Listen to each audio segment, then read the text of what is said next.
Welcome to an all-new episode of the No Rules Podcast. I'm Aaron Hilton, and as always, joined by my main man, Malik Smith. Malik, you champion, man. You're a champion. We are the champions, my friend. Bow, bow, bow. What's up? What's good, man? I know you feeling good, and it wouldn't be a No Rules Podcast if we didn't bring the No Rules family / Hampton fam into the gang. Representing the FMFU Podcast, we got our boy Ayyo Reese, Maurice Brown joining us in the building. Everybody put it. What's up, peoples? How we doing? We here, man, celebrating for my dog. I know the feeling. You gonna talk your shit tonight. God. And then representing the other New York team, one of our closest friends in confidence, our boy, the guy actually that I introduced me to you in certain ways, Malik, other than us being Jack Majors, I think solidified our friendship. Our guy Nigel. Now, is this your second time on the pod, Nigel? Yeah, either second or third. I think second it's the third. Yeah. Well, welcome on, Nigel. I mean, your Nets are next. You know, you can't. Listen, we got some time. You're just across the bridge.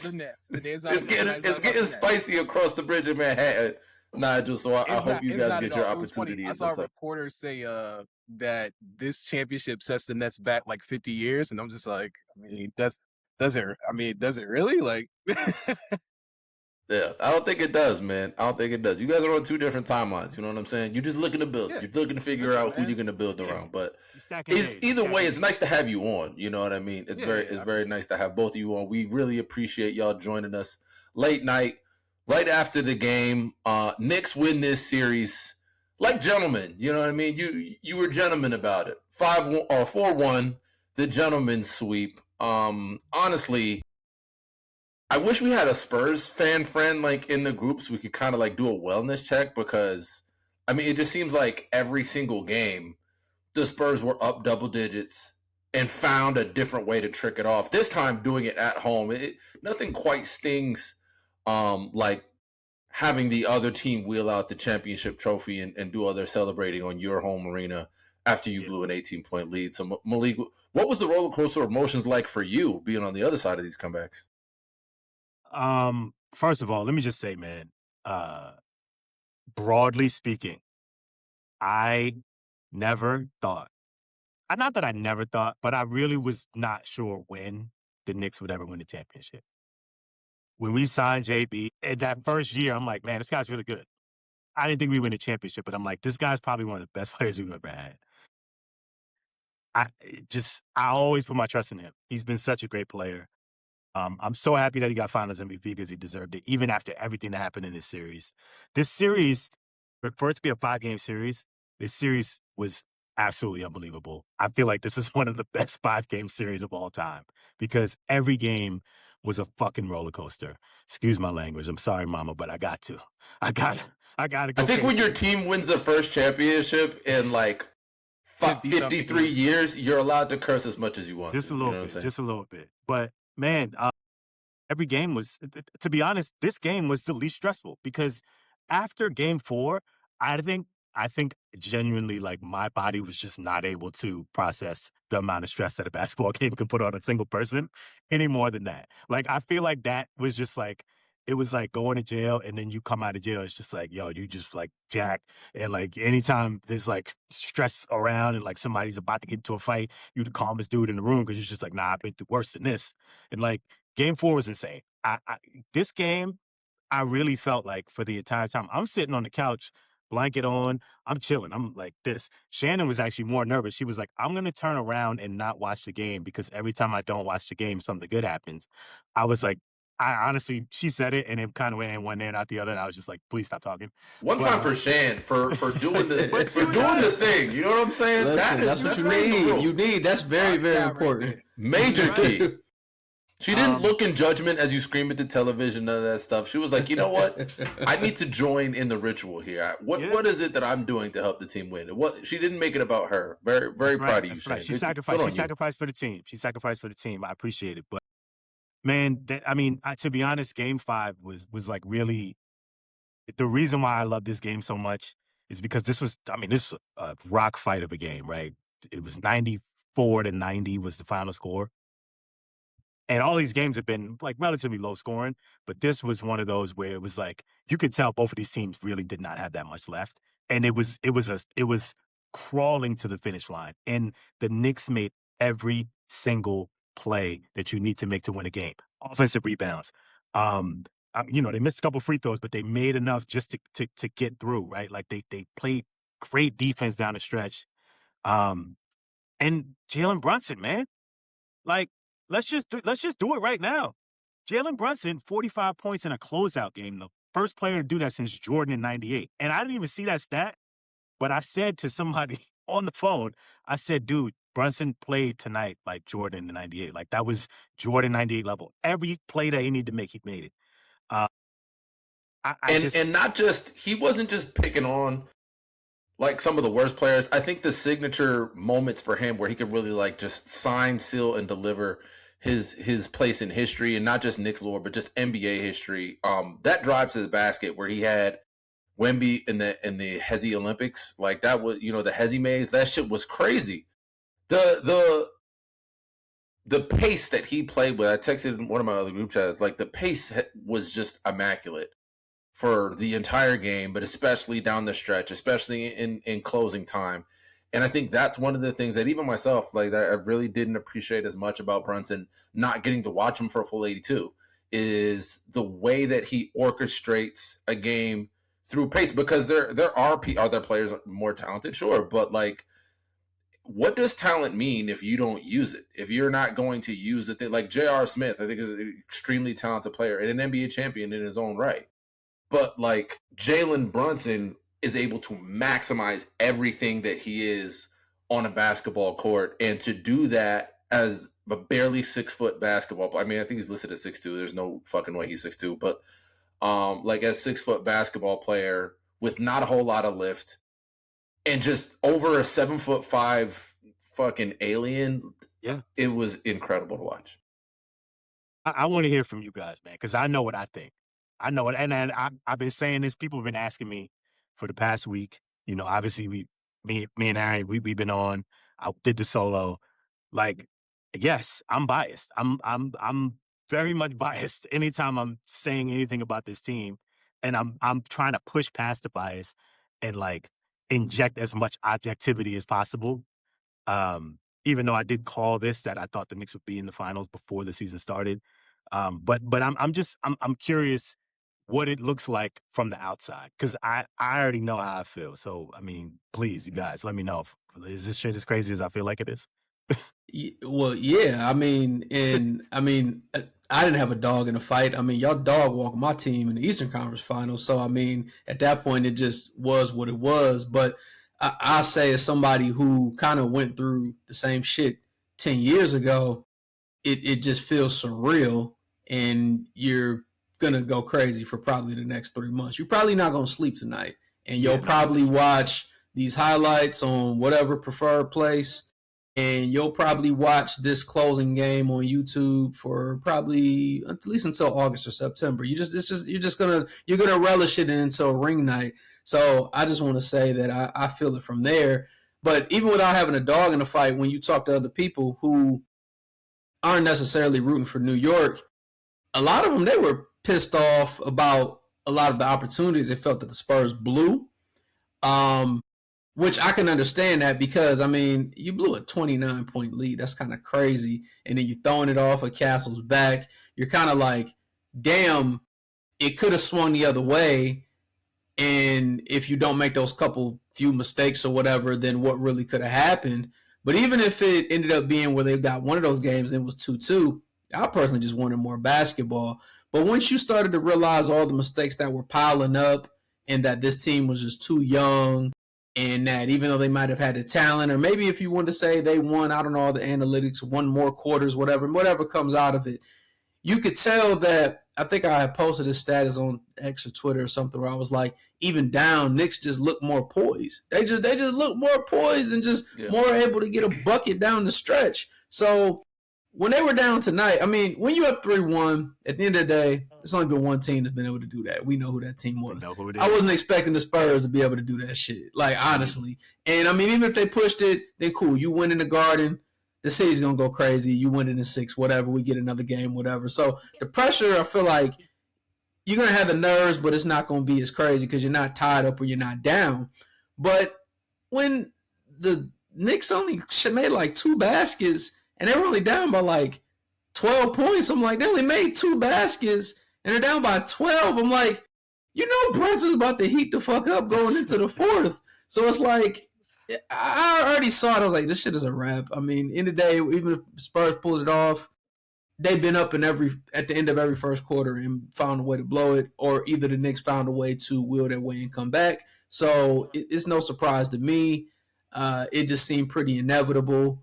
And a lot of times they say with championship runs, you need to get a little bit of luck at times. I think, whether you say the Spurs knocked out the Thunder, who had championship DNA, so then now you're able to play a lesser team, or maybe they overcame them, but they're still younger, so now they're able to whoop everybody in the West, but y'all got the experience, you're able to whoop them.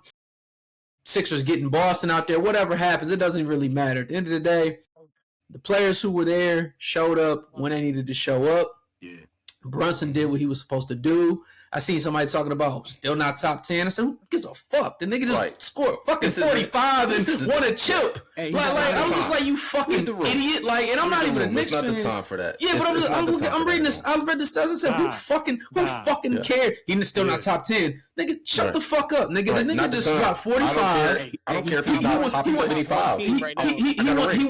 He won not just the ring, but the Finals MVP, and they won the fucking NBA Cup in the same year. So put respect on this nigga. I'm just saying, like, and they beat the and the Shooting Stars, and they beat the Spurs in that shit too. Come on, so again, as a mutual person, I wanted to see as much basketball as possible. I didn't really have a dog in the fight. I felt, hey, it's always good to see the team that hasn't won in a while. As we talked about, we've had a lot of parity. It's been 8 different teams in the past 8 years that done won it. There's been no crazy run, 2-peat, 3-peat juggernaut, so it's nice to see. But I'm happy for you, dog. The runway gonna be yours. We gonna let you get your shit off tonight. I was like, let's jump on it. We need to talk about this shit. But there's also I got one more thing, and I'm gonna toss it to Nigel. I remember when like KD and Kyrie signed to the Nets. And like the New Yorker and all them newspapers were making shit all big, like, oh, Brooklyn done took over New York. And that shit was in like 18, 19? 2019. How the fucking tables turn so fast, dog? Like, how do you feel about that as a Nets fan? Wait, hold on. Before you say something, Nigel, you remember what KD said, right? He said playing for the Knicks ain't cool. A lot of people felt that way. But tell me a little something, KD. But don't you wish you played for the Knicks? Don't you wish you played for the Knicks? Hey, listen, if they would have came, y'all would probably wouldn't have got Brunson though. So I mean, no, I know. But that's true. I'm good with it. Okay, that's true. So, as a Nets fan, Jerseyan, I will say I'm gonna actually drop this first. Mikal Bridges, I've let it go. I'll say that first, and I'll say because I'm not mad that he went to the Knicks. He could have went to the goddamn Portland Trailblazers for all I care. But just not saying like, hey, I want to go play with my friends and like basically pulling like a Harden without getting fat, but just like not playing up to your potential. Because we know he's a good player. Mm-hmm. I'll let it go. Whatever. Congratulations. It sounds like you've let it go, so that's good. You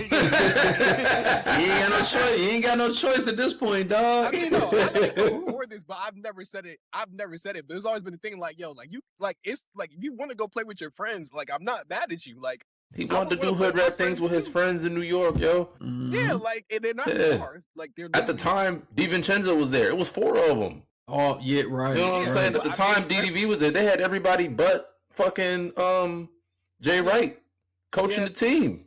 But you know what I'm saying? When the Thunder and the Spurs were playing, I had already said if they play the Spurs, I'm taking the Knicks. So I'm not surprised that the Knicks won because just the way they matched up against the Spurs, I didn't even take youth into it as far as experience. Like I was just looking at the matchup of how the Knicks played the Spurs in the Cup. And throughout the year, I was just like, they don't match up really well, in my opinion. So that's why I wanted to play OKC, because OKC also had the youth, but they also had the experience. playing the Spurs. Wemby, eventually he's going to get to where he's, it's going to be killer. But right now they don't have the experience. Not even their coach, because they just doing bonehead shit. So I did pick Knicks in 6, though. So, my prediction was wrong. But outside of that, I'm excited for the city. I'm not a hater of the Knicks. Like, I know it's supposed to be like this big brother, little brother, team runs the town, all that jazz, whatever. Who gives a shit? But for me, like, I'm happy to celebrate, like, my friends, like, most of the people I know are Knicks fans. So I'm happy for the city. I'm happy for the town. So I just want to chop cheese at this point, honestly, if you're asking me. Like, yeah. On Lord, man. It just, I got to say, for me, I had picked the Spurs in 7 in this series because I just felt like no, I actually a lot of my friends are also Knicks fans. Malik is included in that. Yao, one of our guys. Shout out Yao G's. And then my friends are dope pod. I can't wait to listen to my friends are dope pod. I want to know who he's going to get on. Hey, he got to talk about that. He got to drop. So that's right. He got to do like a Knicks album for his next mixtape or something like that, or his next album drop. But shout out to Yao G's. But I said a lot of my Knicks fan friends were like, "Oh, you like Malik just jokingly said that. Oh, you hate." And I was like, "No, if the Knicks win, I think they could win in 6." So I was along those lines. I was just like, I didn't want to pick the Spurs, but just what I saw basketball wise from the Spurs in that last round, beating that OKC team, in the way that they had to beat them because they went down 3-2 in that series, and it's no small thing to beat that Oklahoma City team. Now they were playing without J-Dub for a majority of that series. So they were kind of like on their last leg there. Chet too. Yeah, Chet wasn't on the floor at all. Because Wemby had him tucked in the locker room. He was gone. His family locked up in the Brooklyn basement. But yeah, it was an impressive showing by a young team, and we had just saw last year with OKC being ahead of schedule. According to what NBA prognosticators would have you believe about a team that's ready to win a championship. I was like, this team matches up actually pretty well with what the Knicks do. They have a lot of size at guard. It seems like all their point guards are like 6'4", 6'5". And then they have a lot of youth. That youth has athleticism and poise. The youth has championship medal in Steph Castle, who won a championship with UConn in his only year on campus there. So it's like, this team isn't just a bunch of young guys who just, throw their bodies around. It's like, no, they displayed a lot of poise and they've played with a lot of heart throughout the postseason. But what the Knicks just showed you is that, like, look, man, these games aren't over. We're not just going to roll over because you think we should roll over when we're down 20, we're down 15. Oh, we got punched in the face in our first game in the Garden. And, oh, the Trump curse and we lost game 3 and everyone thought we were going to sweep. And I'm like, hey, we lost the game. Let's go out and win another one. We've already won 2 in San Antonio. They got to win 2 here, and I don't think they can do that. And they didn't do that. So the Knicks, when had an opportunity to protect home court, they did. They went to their trap and took over their trap. To quote Kirk O'Chains, man, and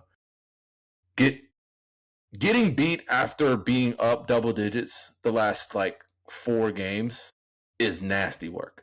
Like that is nasty stuff right there. So can I just say this though? 2 things. Right now, dead ass. If you told me, yo, you guys actually can't get the championship until you play Boston and you play OKC in 2 more series, I'd be like, bring them niggas the fuck on. Can't nobody fucking touch us right now, nigga. Nobody touch us. We've literally won in every way possible. We blew out 3 teams. You know what I'm saying? Then we get to the championship and we beat these teams coming back in every single way possible. So I personally, anybody who's like, well, and I know a lot of people who have said this, who said it before the series was even over. Oh, well, you guys didn't play OKC. You got the easier team. You guys aren't playing OKC. Okay, well, I'm sorry. How come they didn't make it? Were they busy? Are they busy during the finals? Like, what the fuck? I'm sorry, was Boston busy, or were they just getting their ass kicked because they're not good enough? Like, I'm stop. Like, don't make that excuse. Like, well, you also got in your back pocket too. Y'all beat Boston last year, and a lot of people try to bring up the Tatum Achilles, but y'all was already up. Y'all was gonna be up on them 3-0, 3-1, whatever it was when he got hurt. So it really at that point didn't matter. And then he came back. They was a 2 seed without him, but he came back and was doing his thing, and they lost to a 76ers team who got folded by y'all. So really, that excuse is kind of chopped. Well, shit, the Knicks folded the Knicks folded my team too. I mean, you see, fucking Harden want to get a gun charge today in Houston. I'm like, yeah, now you want to shoot some shit, you motherfucker. Like you wasn't shooting shit in the Garden, nigga, during the Eastern Conference Finals. How funny would it be if Harden just shows up to the parade for the Knicks? He just shows up for the vibes. He's like, I heard it was gonna be some big booty. He might. I gotta go check it out. Maybe if they think the Starless joints is gonna pull up or something, but I don't know. Nah, straight up, man. But no, I mean, shout out to your Knicks, Malik, man. What did this run feel like? Like, when did it start to become real for you? Was it during the regular season? Was it after you guys were able to right the ship in Atlanta? Like, when did this start to feel real for you in terms of, I know I said that they could win it, but now I know that they can win it? In all seriousness, that game 6 in Atlanta, that was the point, because I put money on this. I bet them to beat Boston or not to beat Boston, but I bet them to advance to the Eastern Conference Finals. Based on the seeding, they would have had to play Boston in the second round. And as Reese said, like, they beat them last year, and everybody kept telling me like, oh, well, but Boston, they were up in all those games, and you guys like just got lucky and came back. Okay, well, we just saw the manifestation of like this team. That's what this team's DNA is, right? So I bet that before the season even ended. I was like, this is they're going. The way that they beat Atlanta though in that game 6 was by far the most unbelievable basketball game I've ever seen in my entire life, which is saying something considering all the basketball games we've seen, during this run. But they were just like, everything was hitting, they were clicking. And it wasn't just like they're getting lucky. They were just making the right play. And I was like, working that game. Trust me, it was rough to be in the building. You saw a lot. Yeah, I was working that game. So, it was difficult. That was, to me, was proof. I was like, this is the fucking ceiling of this team. This is the team that I expected them to be, not at this level, obviously, but I expected them to be able to reach this level for like moments. They did that for a whole game. And I was like, nah, this team's winning the championship. I put money down, I believe, if not that night, at some point during that like 3-game run, I put money down that they would win the championship.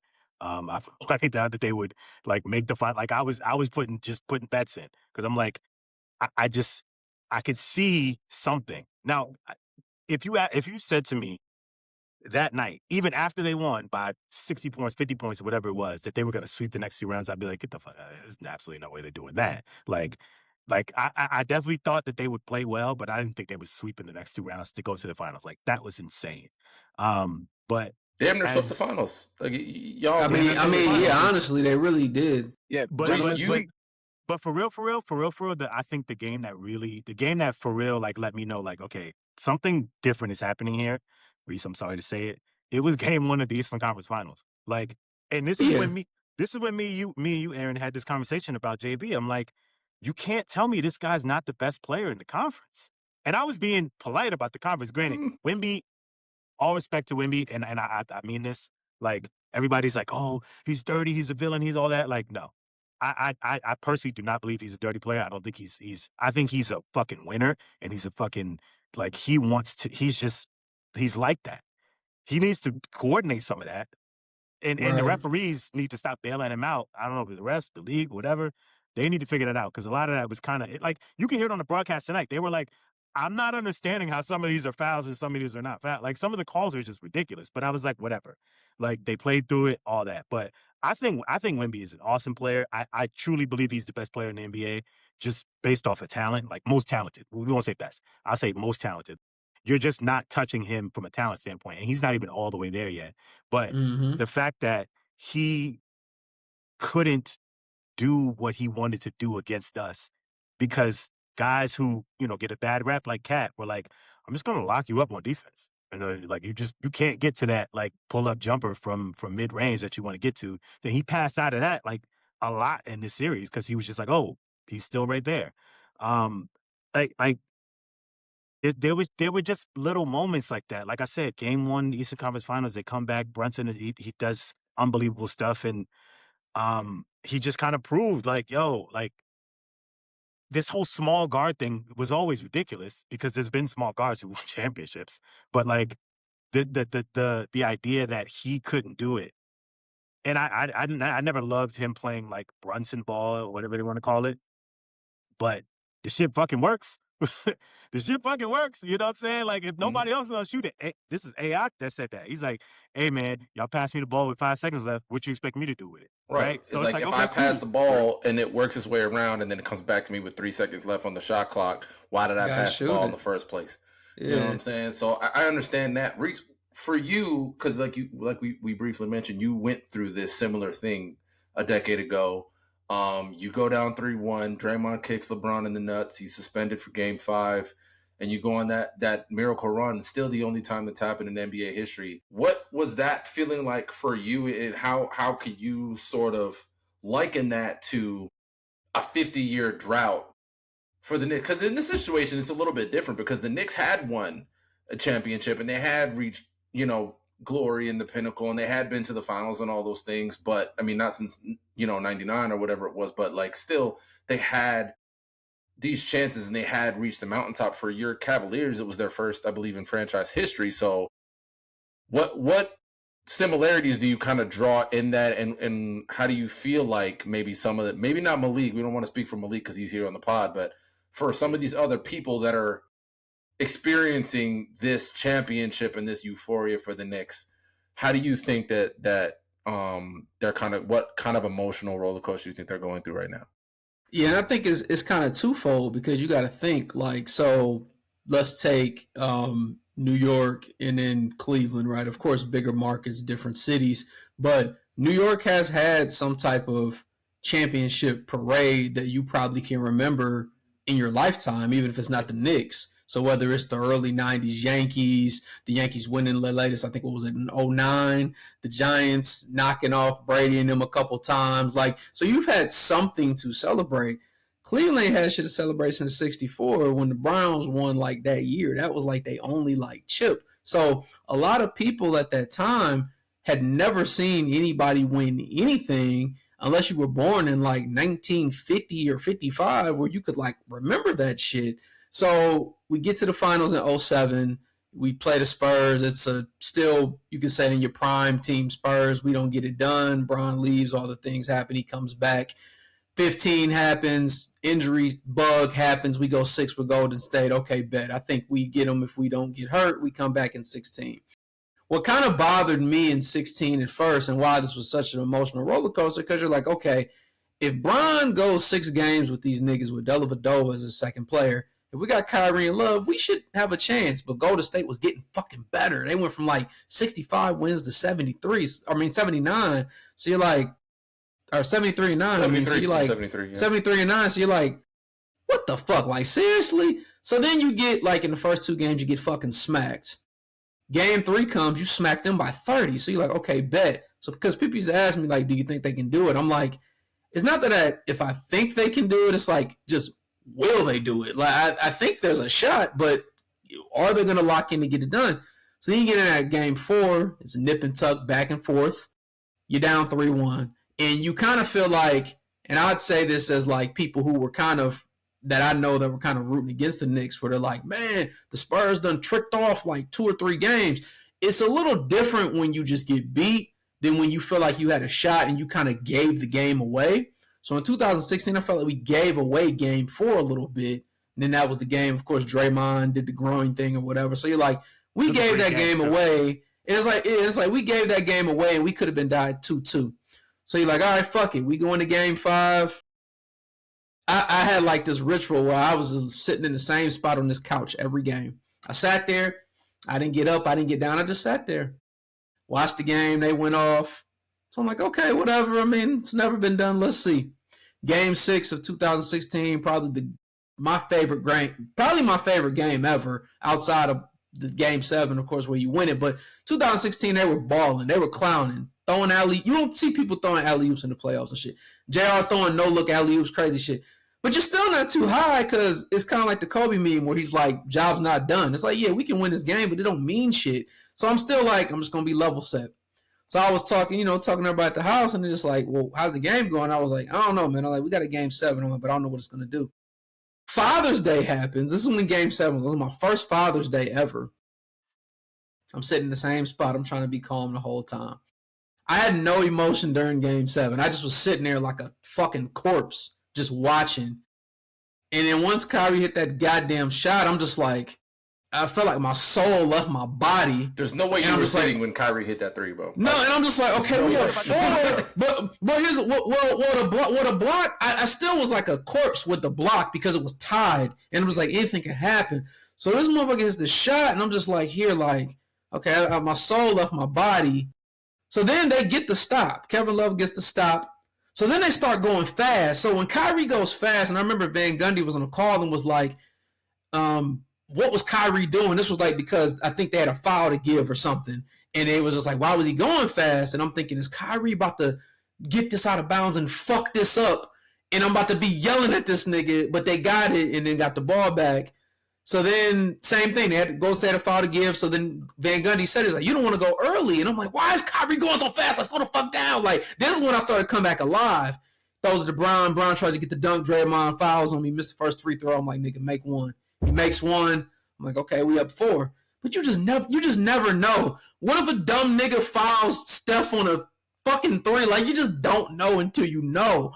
And it literally took me all the way into that. Like I seen Spates hit the 3, and I'm like, wait a minute.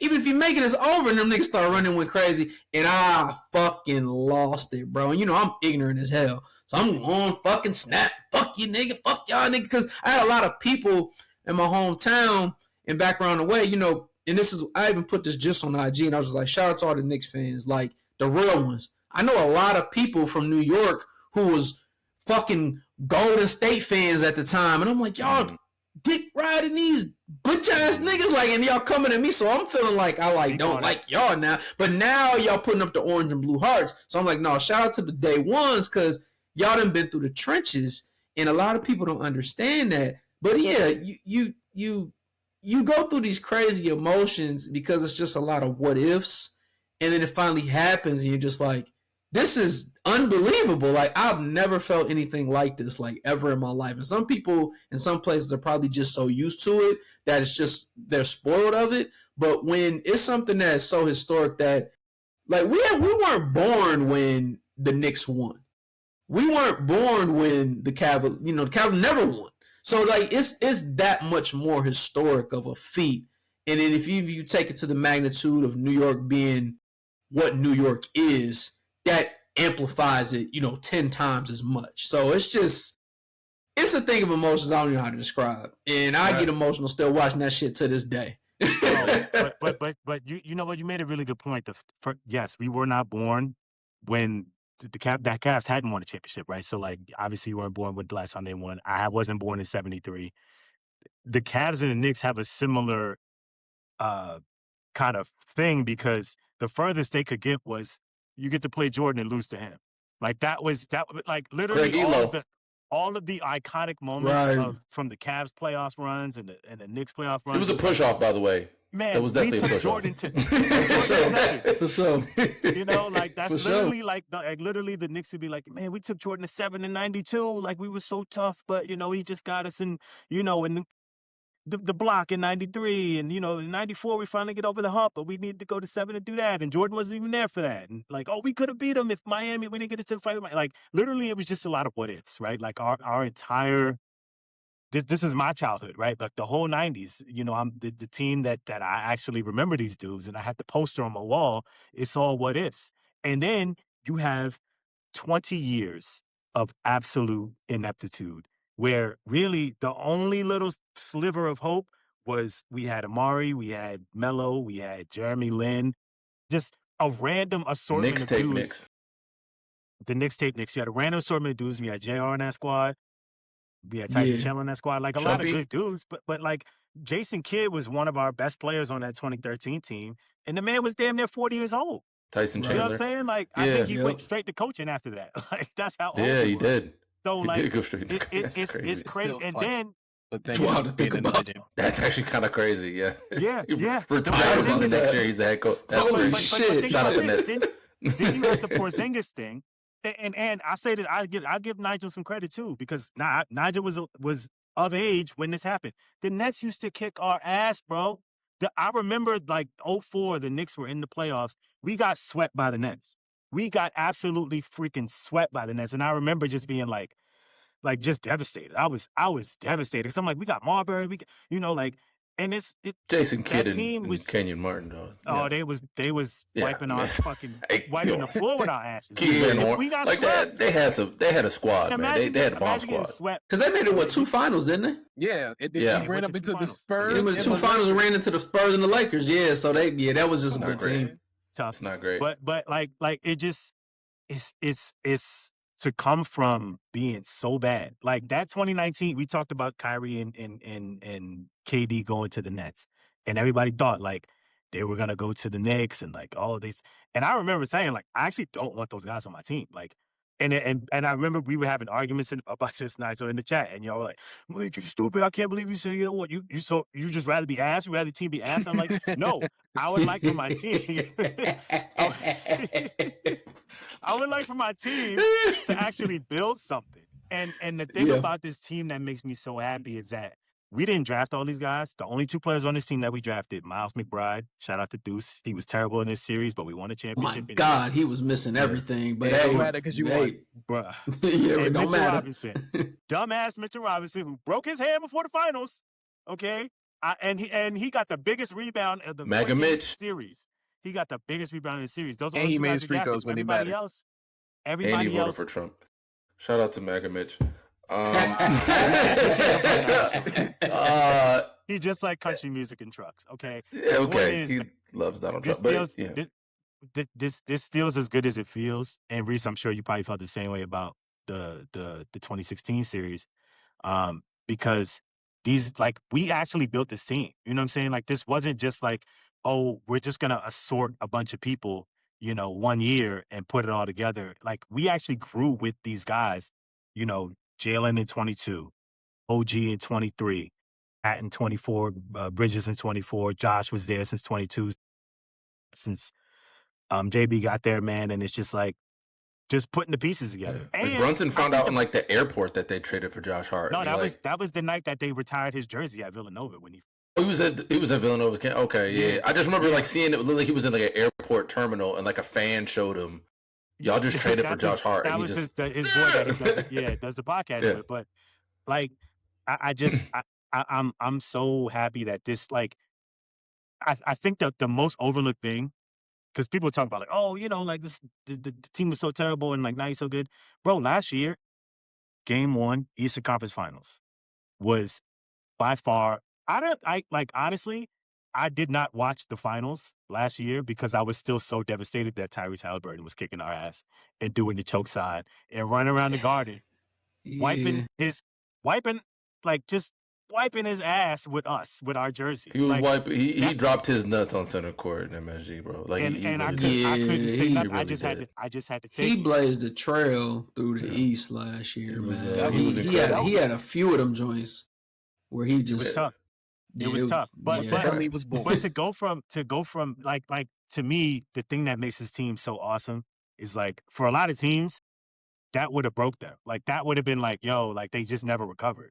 You know what I'm saying? Like you just never recovered. Like that. Granted, they didn't win that series, but they came back this year focused. Like they were like, yo, and throughout the regular season, I kept saying, my boss would ask me, he's like, I don't know, man, they lost 4 in a row. I'm like we saw the same thing last year, and like this team was going to show up in the playoffs. They're either going to show up in the playoffs or they're not. But like the regular season I could care less about. So 53 wins, people were like, oh, like, well, they didn't win a lot of games in the regular season. It did not matter. It did not matter. This team was like, we just need to get back to the playoffs and show what we could do.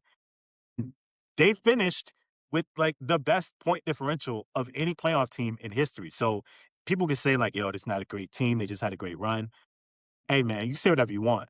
But nobody has ever been as good as this team in the playoffs in the history of basketball. Extreme. The only team I could think of that's close to it, selfishly for me, is the chocolate the fo 76ers team that fell 1 win short of doing that. Also, the 2001 Lakers. Shout out to Allen Iverson winning Game 1 of that final series. Otherwise, that Lakers team will be the first team to go undefeated in an entire playoff run. So those things impressive. I've never seen anything like what this Knicks team did to all of the competition that was laid in front of them. They made 3 Eastern Conference teams quit in closeout games. Absolutely pounded them into submission, and then they basically waited out this young Spurs team. It was like the Rocky rope-a-dope, that he hit Drago with it in Rocky 4. It was like, I'm gonna let him tire himself out. Just keep on swinging, you big Russian idiot. And by the end of, round 12, I'm going to start hitting you with haymakers and you're not going to be able to raise your arms. And like that's really what ended up happening. Game 4. They were like, the Spurs were up almost 30, like effectively up 30 in the third quarter of a basketball game in the NBA Finals. You're supposed to win that game 10 times out of 10. And every other 20 in the team in finals history that has ever held a lead like that, they've never lost that game. They did. They extended the lead back. It was 15 going into the fourth. They extended the lead back up to 20 in a hot start to the fourth quarter. With 9 minutes to go. Yeah. And like they still lost that game because of bad possessions. They made boneheaded plays. They did not incorporate their best player. And the Knicks, all the Spurs really had to do, and easy to say for me being an armchair quarterback here, but the Knicks showed the Spurs the path to fruition. They didn't allow themselves to get out of the Jalen Brunson is our guy. It was like everybody was talking about how the offense was running through Karl Anthony, and that's how they were able to become so dominant. And like part of that is true. They showed that they could beat you the other way. But make no mistake of it, when it's gut check time, you dial up number 11 and you let him do his work, and he's going to make sure that at the very least we're going to be in this game and we're going to get him scared. And that fan base travels, and I cannot say enough about what it is like to be in your home arena and you're hearing "Let's Go Knicks" over the TV broadcast. Like, do you know how loud you have to be over the TV broadcast in a road arena to hear "Let's Go Knicks" in the fucking finals? In a do or die game, you're hearing defense chants when the Spurs are trying to tie this game up. That's crazy. Yeah. Mind you, insane. The 150-mile radius ban, and a bunch. And it's like, I don't even know why they announced this. I think they rolled that back though. I think they rolled that back. That it ended up coming out later. I don't even know where that. What do you announce it for? Like the 76ers tried to do that, like with. When Embiid, after winning, their series against Boston, and Embiid in the post-game presser talked about, like, Knicks fans, like Sixers fans don't sell your tickets to Knicks fans and all that other kind of shit and blah, blah, blah, which, has its own can of worms to unravel there. But I don't believe these people when they say, like, oh, we're not allowing second market sale to Knicks fans and all that, like, because they getting the tickets somehow, because I'm watching John Starks on the fucking baseline basically being the fourth referee. I'm like, yo, is someone going to give this man a technical? Like, what's going on? Every time something happened on the baseline, I'm looking at John Stark's little light bright ass hop into the fucking screen and start screaming and pointing at the referee. I'm looking at Timothy Chalamet, like, doing the fucking Dougie in the fucking tunnel of Madison Square Garden with, like, the security team. Like, you know what I mean? He was hitting that shit, though. He was doing his thing. You know what I mean? And Kylie Jenner somehow not making it about her, just looking up and admiring her man. Like, shut up. Very good. Sweeney there tonight. All kind of motherfuckers they popped up. But yeah, Sweeney was like, another game. I think game. She was at game 4 too. Yeah, her. Was she at game 4? It was an incredible fan. Like, I'm talking the entire entity that is the New York Knicks, from the fans to the venue. The only thing I think that put a black eye on some of this. The only thing, and I was talking to my boy Rodney, shout out to Hampton gang, another Hampton graduate who I'm close friends with. He's from New York, Knicks fan, lifetime Knicks fan. And I was talking to him about the only thing that makes me reticent about some of this is, like, it's not that it's a majority of y'all fans, but the nastiness of the nasty Knicks fans, I feel personally, is worse than the nastiness of most other fan bases. I can't speak to every other fan. Like, it is. I agree. The egg Wemby in the back of the head, like, you would have got what you wanted that day. Yeah, nah. Like, you want a reaction out of me if I'm Wemby, you're gonna get you're gonna have to. I'm gonna make the NBA suspend me for a closeout game 5 in my home arena. Because especially when you winning and like he didn't really like say nothing crazy to the crowd. Like y'all was up, they was up 2-1 at the time, so you already winning. So what you or 3-1, whatever it was. Ruckus and a fucking Five Guys, like damn, they're shutting down. Like they're beating up Spurs fans who, for all intents and purposes, look like they were just respectfully walking down the street, trying to get back to their hotel rooms or their homes if they're New York-based Spurs fans, like whatever the case, like not making a ruckus. They're just walking, wearing their Spurs paraphernalia, and you got rabid Knicks fans ripping jerseys, beating them up, bloodying these fans in the middle of the street.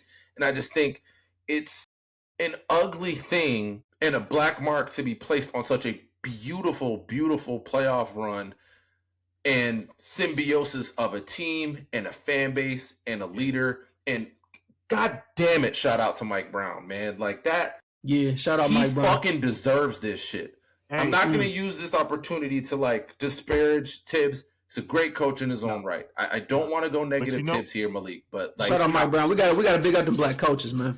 Especially because you don't even get that many opportunities either. Yeah, right. And Malik, I want to know, especially from you as the Knicks fan here, like, what do you think Mike Brown brought to your team that elevated them to this height? Like, how do you think he was able to create this type of environment and atmosphere around this? Because nothing else really changed. You didn't have any major additions to this team. Go ahead, Nigel. Go ahead. He played the bench. That's pretty accurate. I mean, yeah, he did. You know, take it away. I mean, kind of. Yo, that's definitely part of it. But I say this, man. Like, we don't win the championship without Tibbs building the foundation for what this team ended up being, because this team was terrible before he got here and they had no culture whatsoever. So Tibbs built the culture. And I made this comment to somebody. I think I was talking to I can't remember. I was talking to my homie Imani. I was like, they're very similar to this feels a lot like 2015. Yeah. This feels a lot like the We Believe Mark Jackson. Right? Mark Jackson built when he came out, he dubbed them the Splash Brothers. He said it's the best backcourt in the NBA. But he could not. He could not get them past. He couldn't unlock it. He could. Steve Kerr he took them as far as they could go. Yeah. Tibbs took us as far as we could go, and Mike Brown, in part because he worked with the Warriors for all those years, I feel like that changed him. Because I like Mike Brown back when he was coaching your Cleveland Cavaliers back in 2007. I remember, dude, my prom night. I remember I got home and I was like, because it was like a finals game, and I was like, did they win? And they lost. And I was like, man, it really stinks. Like, and the offense was terrible. And I was just like, dang, man, Mike is a good defensive coach, but his offense is like, just get the ball to Brown and, But you could see the evolution of Mike Brown to the point that now, I mean, the stuff that he's pulling in and taking from Steve Kerr and from all these other coaches from Pop, like just the ball movement, all that stuff. And I think, honestly, like, he has a corniness about him. I mean, I don't know if you guys saw him, like, rapping "Who Let the Dogs Out." Who let the dogs out? Oh, that was him. I heard it was him in the other room. He didn't start. Yeah. I ain't hear that. I missed it. Like, he's a corny guy, hope it was but James like Dolan, it works. To be honest with you, bro, I got something for him. Trust me, don't worry about that. I know we got a Dolan segment coming. Go ahead. Yeah, I got something for that. Don't worry. But Mike, man, like I think Mike's his energy of just like, and people try to shout out to Matt Barnes, who was like, they're gonna walk all over that dude. Oh, he'll never win a championship because he's too friendly with the guys and all of that. But it's like, first of all, Kobe and Ron Artest is probably not the best gauge of like they would have walked over anybody. Like them dudes didn't give a crap. Plus, they had already won 2 championships. So I'm pretty sure by the time you got there, Matt Barnes, like nobody really was trying to win. They was just out there just doing whatever. But like I think the idea of who Mike Brown was just really didn't match up with the version that I'm seeing. Cause I'm like, man, this guy, like, he's laid back, he's chill, but like he'll get in that ass when he needs to. You know what I mean? And like he knew what kind of team he had, and he's like, look, if these guys made it all the way to the East Conference Finals and lost in 6 games, I probably don't have to do that much more than just like make them do what they did last year and just add a couple pieces. And what he did, putting Towns in that spot and like, yo, I'm gonna make you the playmaker, like that opened up everything. And it's like, yeah, you guys actually can move off the ball. There's this thing called cutting. You can do that. and like somebody will throw you the ball. Offense is 5-on-5, guys. It's this new concept that we have. In front of the rim, and all you have to do is lay the ball up. Yeah. It's like unbelievable, man. I think, man, Mike was the missing ingredient, to be quite honest with you, because again, I love Tibbs, and I think Tibbs built a lot of what makes this team gritty and great, but they're not getting over the hump. Like, say Tibbs came back, I still think they could have made the finals. I just don't know if they would have won the finals, because in the key moments, Tibbs just was not gonna do certain things that Mike did. And even tonight, I'm like, yo, man, I don't understand what Mike is doing with some of these lineups tonight. Like, he was playing small ball. I'm like, we got no center out there. He's not putting Cat out there. Like, but it worked. I don't even know how it worked, but it worked. And it's just like I said, I was like, I don't know what Mike's doing, but I'm gonna trust him. But I don't. Porty played 2 minutes in this game. You know what I'm saying? Like that it says everything. And he got one of the biggest blocks. The trust that he had. One of the biggest blocks of the series. That block on Luke Cornett. Granted, it didn't Luke turn Cornett, into points on the other end, but like he came over the other side to block the shot. Like on an alley-oop pass, by the way, it was very impressive work for him. But Nigel, for you, I guess going into some of the future of this, how do you think that this sets up for the Knicks down the line? Do you think they have an opportunity to run this back? Do you think that they capture lightning in a bottle? And maybe the things will be different with this influx of new talent coming into the league?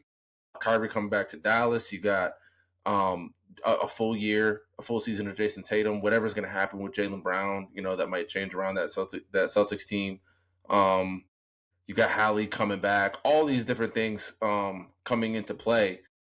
Do you think that the Knicks should and would be favored next year to win the title? And how do you think this moves forward? Is this lightning in a bottle, or do you think this could be the start of a run? Maybe not a dynasty, but at least a good run of a couple of solid years. I think it's gonna be a good run. Now, I don't know if they're gonna keep winning championships, but I think at this moment they run the table, because we don't know what Indiana is going to be, especially with them halfway in a rebuild. Milwaukee, Giannis is out of there. Boston, like you said, it's up and down, but Boston is Boston. So that was my other thing I said in the for the playoffs. If the Knicks don't meet Boston, I don't see them losing to nobody else, because I don't trust Cleveland. Especially with James Harden. So if they ever get rid of him, then maybe you got a shot. Atlanta's still up and coming. The Hornets, the Nets, whatever. But like it's not like sure why they got thrown in there. Yeah, we're talking about playoff teams, buddy. It's just not a bunch of competition for them right now. Like, to be honest, like at least right now today, there's nobody East or West, in my opinion, outside of maybe the Thunder, which they never got to play in the finals. But that's who I would have picked to beat the Knicks, would be OKC. But if not, then I got the Knicks, because the way they're playing, this group can actually stay together for a while, because Brunson, even though he's coming up on getting paid, which I'm pretty sure he's probably going to take the Supermax, but also if he does, I wouldn't be surprised if he takes like a little bit of a discount so they can re-sign Mikal and Josh and try to keep the core together as much as possible, as long as possible as they can. But if I'm him, I'm like, nigga, I just bought you the ring in. He already took a discount, right? Yeah, like he took that cheese, like a 50%. It was like a BOGO on you know what I'm saying, franchise point guards. You know what I mean? Like this was the double bet on himself. Yeah, the bet on himself to leave the comfortable situation in Dallas with Luka and all that stuff. Yep. And the reports all said that they basically laughed at, was it Malik? Was it Nico Harrison that did this? Was this another Nico Harrison special, or was he not? Had to be. I think so. I think so. Like, hey man, I know the guy lost his job, but could they hire him for a day and just fire him again? Because this is fucking like like an old player that retires. Just sign him. Yeah, exactly. Sign him to a 1-day contract and then fucking fire his ass again and make it a Shams drop. It's just insane. Not that they didn't re-sign him. I mean, I get it is what it is. You knew the player. You made an offer so bad that he laughed at you. Him and his team laughed at the offer that the Dallas Mavericks submitted.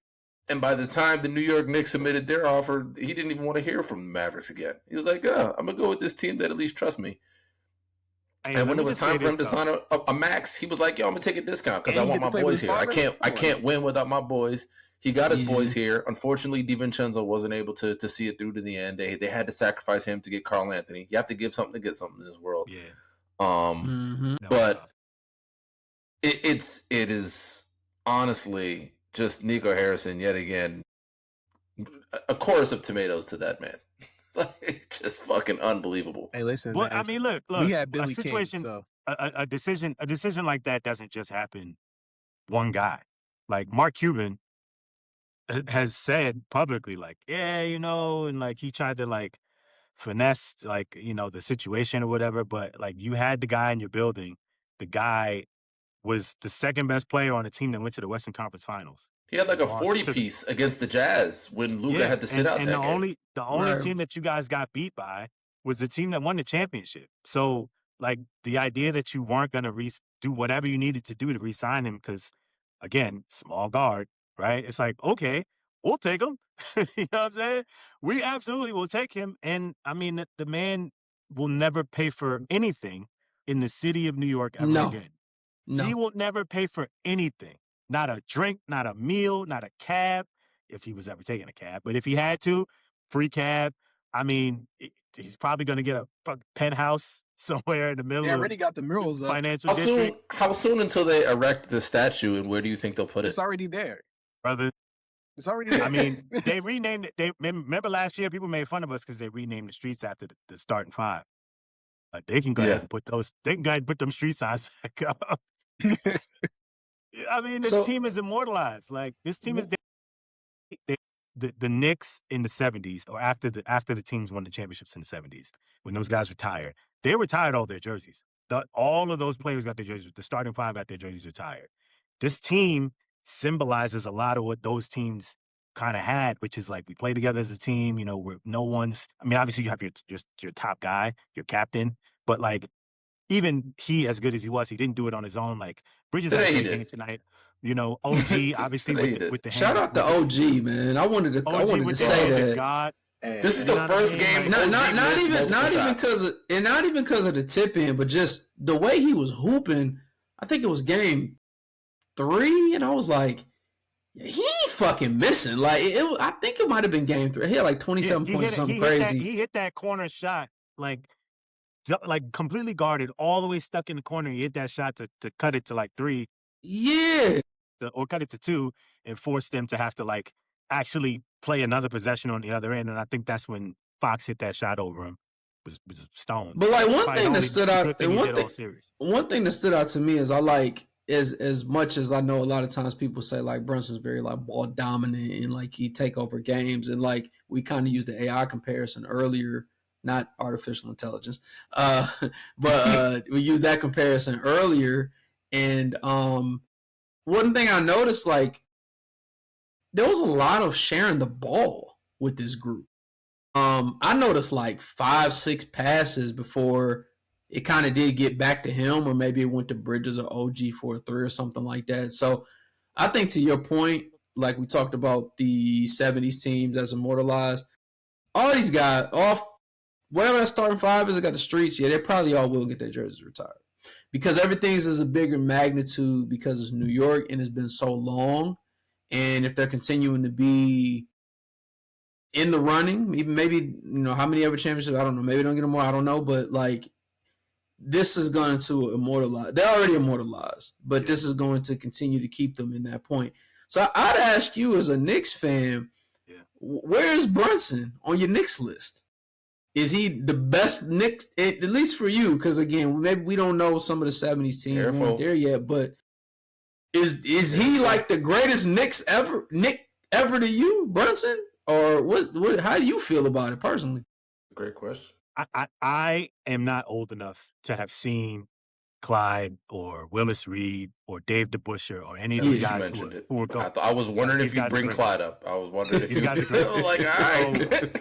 So, out of respect for them, I'm going to put them to the side and I'm just going to speak on the guys that I've actually seen play basketball. That's Patrick Ewing. That's Carmelo Anthony. That's, John Starks, Allen Houston, all these guys like who I loved growing up. John Starks being in that list is crazy. It sounds crazy. It sounds crazy, but check that basketball reference, brother. That man was his name gets brought up a lot though. I will say that. I get it. They do bring his name up a lot. That's like me mentioning Dustin Pedroia when Manny Ramirez and David Ortiz and Pedro Martinez all played for the Red Sox. You know what I mean? Like great player, dirt dog. Yeah, but come on, team Hall of Famer. But like, he's the heart and soul. Anyway, I'm just throwing out the names of the guys who are my guys. Honestly, the list of guys that I actually saw, it's Pat and it's Carmelo, and Melo only played 4 years with the Knicks. So I mean, shout out which to is wild to think about. That. Looking back on that is kind of crazy. 4 years is short. And actually, was it 3.5? Because he got traded. He got in the middle of the season. He came. Well, it was like 5 years. It was like 5 years because he came in 2011. Yeah, 2011, and then he left in 2017. I think it was 17. But did he even play? But did he even play at the end of the Knicks tenure? Wasn't he sitting out or something? Or am I getting that wrong? Yeah, because it was the whole thing with Phil Jackson. It was an absolute fucking mess. Okay. Yeah. And it's unfortunate because like it started off good and then it just kind of tailed off. But to answer your question, he's the best pick of the last 1 years. 52 years, right? Fair. Like, this is the last time he won a championship. He's the best upset. Like, I love Patrick Ewing. Patrick Ewing is unbelievable. Like, part of his legacy is that he did not make those shots in those moments. Finger roll. The missed layups, like just the what ifs. Like his legacy is a legacy of what ifs, right? And that's not to say that he wasn't a great player. Won a championship in college, won a gold medal, 2 gold medals, I believe, because he was on both of those teams, I think. But he never won an NBA championship, right? He came all the way to Game 7 and did not win because he just wasn't better than Olajuwon. And on the flip side, you look at Brunson. Brunson took it in Game 1, took it in Game 2. They lose Game 3 after he gets thrown to the ground and they didn't call anything. It's just like, this is unbelievable, right? Game 4, everybody talks about OG in that game, but it was Brunson who really kind of started the comeback. And Brunson who hit a ton of that 3 he hit over Wemby to make it 104, 103. Incredible. Yeah, man. Yeah. And then fucking onions, bro. Blew the kiss to the bench after that. Like his little 3-point where he, kisses the middle of his hand or whatever it is. He kind of motioned to the bench. And it gave me a chill, not like a full chill, but like a chill kind of vibe. Because it's like that, like when Castle in Game 3, when he hit the big free throws, he kind of goes to the bench and he's like, calm down, we got this. Yeah. But like that was his way of doing that. It was like, regardless of, I know how big that 3 was. I know how huge of a moment that is. And I'm going to still do my thing. Like, just like it's the first quarter of an NBA Cup game in fucking December, and I'm doing this, and I'm pointing to my people on the bench, maybe my dad, maybe the people in the crowd, my wife, whatever. But like, this is nothing new. At the end of the day, once the ball goes up, like, we're playing basketball, and it means more to win these games than it does in February. But we're still playing the same game. And I think that looseness and that assuredness that the Knicks played with, that the Knicks stars played with. Karl-Anthony Towns made 1 fucking shot today. 1. He's 1 of 7 from the floor. Yeah. But you wouldn't really know. I mean, he also fouled out, which, typical Karl-Anthony Towns with the foul trouble shit. But like, don't matter. It doesn't matter. It doesn't matter. He was one of their most important players on the run to the finals, and it just doesn't fucking matter because in this finals, my job is to make Victor Wembanyama uncomfortable. And you know what? The fucking alien looked pretty fucking uncomfortable the whole series, regardless of the final box score lines. Yeah. Karl-Anthony Towns deserves some fucking flowers because that guy balled his fucking ass off. And big regardless of what the final numbers would say, he played great defense. He played with heart. He played tough. He rebounded the basketball. He had another double-digit rebound performance tonight. And every time there was a challenge laid forth in front of him, for every minute that he was able to play it and be out there on the floor, he was additive to that team and to the Knicks being able to win. You know, he might not have had the flashy stats of an OG Anunoby who seemingly couldn't miss for 4 games, and Jalen Brunson who carried the Knicks tonight. But I left this series being very impressed by a guy who was the butt of a lot of jokes, and a lot of memes, and it probably will be for the entirety of his career. But you know what? Got to call him a champion after that. You got to call him a champion. Got to call him a champ. And he got one of the baddest girls in the game on his arm. Listen. So, you know, that not a lot of people win and let Karl Anthony is winning. One time for Jersey, Nigel. One time for New Jersey. Hey, man. I mean, Jersey. The MVP is from Jersey, too. So, I mean, listen. You're right. Jalen Brunson also from Jersey. Listen, also, another point, I know this might spill over into the other topic as far as Dolan. What a way to go out of the Garden if they end up actually having to tear it down and move it across the street. Because that's what the whole thing they were saying about with Trump coming to the game, because Dolan needs them to approve the new space because they want to build it. I forgot. Is that the Hilton across the street? Whatever that expensive ass hotel is, directly across the street from the Garden. I think they're trying to put it there. And then Penn Station, they're going to renovate. But listen, let me say something. You know how I know this team is great? Because I said multiple times that we would not win the championship until Dolan died, because he was absolutely like, and you see it, like, dude, before Game 4, this guy's arguing with the mayor of the city about permits and watch parties, and he canceled the watch and just doing dumb stuff. Shout out to Oak, man. Yo, shout out to Oak, man. Oh, and that let game, Oak in. Let him back in. Oakley game. Like, that was a gritty, tough game, and he was in the building, and I honestly, it made me so happy that he was in the building. Like, I was really glad that they showed him on camera, because he deserved to get some flowers from the broadcast for people to see. Like, yeah, like, he might not be able to be at the Garden, but he's gonna be here. Like, he's gonna be a part of this. Like, he's gonna be a part of this. All those guys. Like, I'm glad all those guys were a part of it, but him specifically. But Dolan, man, like, just, I mean, I honestly, it could not have happened to a worse person. Like, it really could not have happened to a worse person. And when he came up on TV, I was just like, get this guy, like, whatever, man. Like, cool. I don't even reference him there. Like, we're doing so good. He was actually doing really good because he just didn't speak. He just shut the hell up, and he just let the team do what it needed to do. And then all of a sudden, in the middle of the finals, he decided, like, oh, let me invite Trump to the finals. Oh, yeah, let me get into an argument with Madani on Trump's behalf, because I think, like, Trump was mad about people thinking that because he got booed to hell. During the national anthem, the president of the United States got booed so loud that it made it through the fucking microphones on ESPN. Yeah. And Avery Wilson had to come back and sing at the next game just so they could cheer him the entire time. They let him redo it again for Game 4 because they booed Trump on the first ones. It was like, yo, come back. Yeah. I mean, it is amazing to me that the Knicks were so good that they could overcome the Trump curse, the Dolan curse, the Jenner curse. The Jenner curse is lifted. The who? Oh my God, it is lifted. Shout out Timothy Chalamet for lifting. Shout out to Chalamet. Only Timothy Chalamet could lift. Marty Supreme himself has lifted the fucking Jenner curse. Wait, when they started Jenner curse? I used to say that before. I feel like it morphed. Like when Blake Griffin was dating like Kendall. No. Devin Booker was dating Kendall, and they was up 2-0 on the Bucks, and Bucks just walked them down for 4 straight. And I was like, oh, that Jenner curse all through the Suns' locker room. Maybe it doesn't work if they're not dating someone on the team. Yeah, maybe. You know what? That's true. On the team.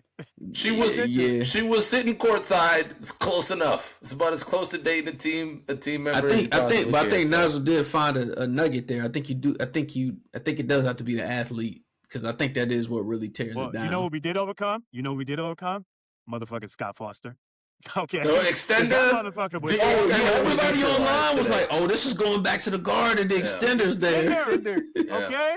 He was on one tonight. I'm like, Scott, I'm screaming at my dad. Honestly, the most I screamed at my TV was at Scott Foster because I'm like, Scott, seriously? Like, really? Didn't really, Scott? Get, like, smacked in the eye, like, right in front of him? And he just, like... when late in the game, when Brunson got fouled at midcourt, and Scott's looking right at it because he's positioned in midcourt, and he's like, nah. He's like, hey, could you fall down first?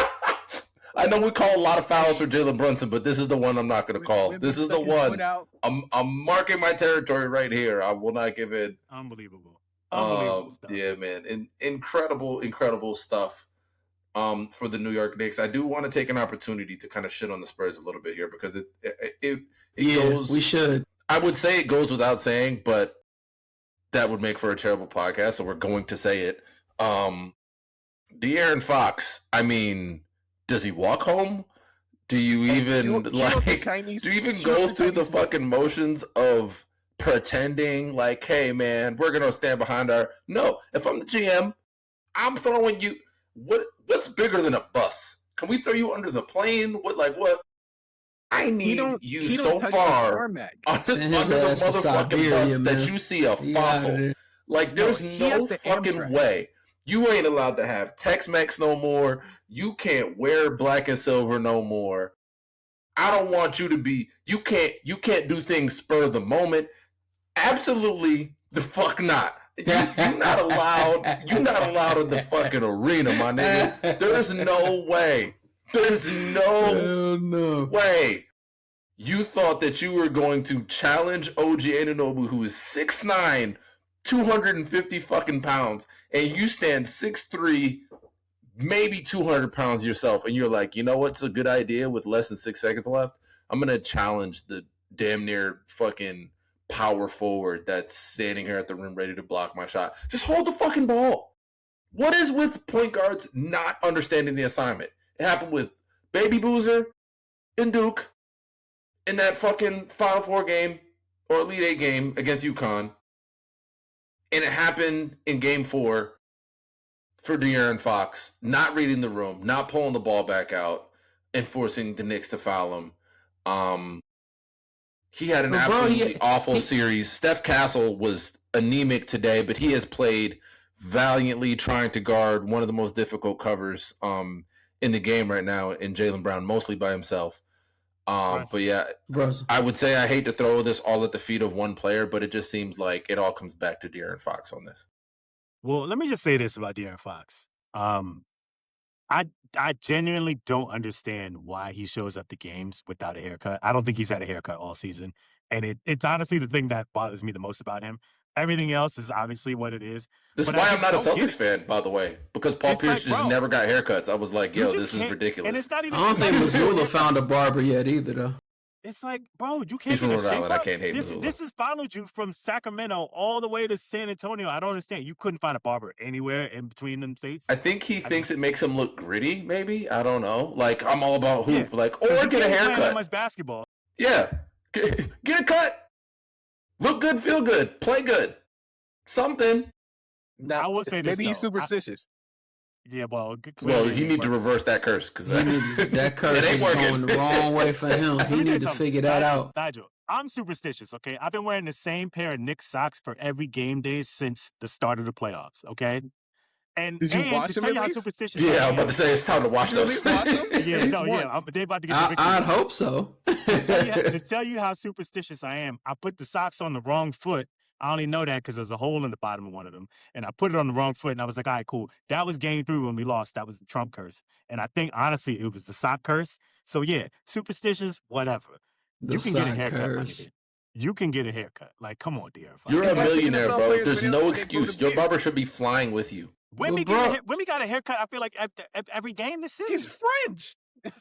What does that mean? Yeah. What does that mean? They didn't invent barbers. What are you talking about? Nah.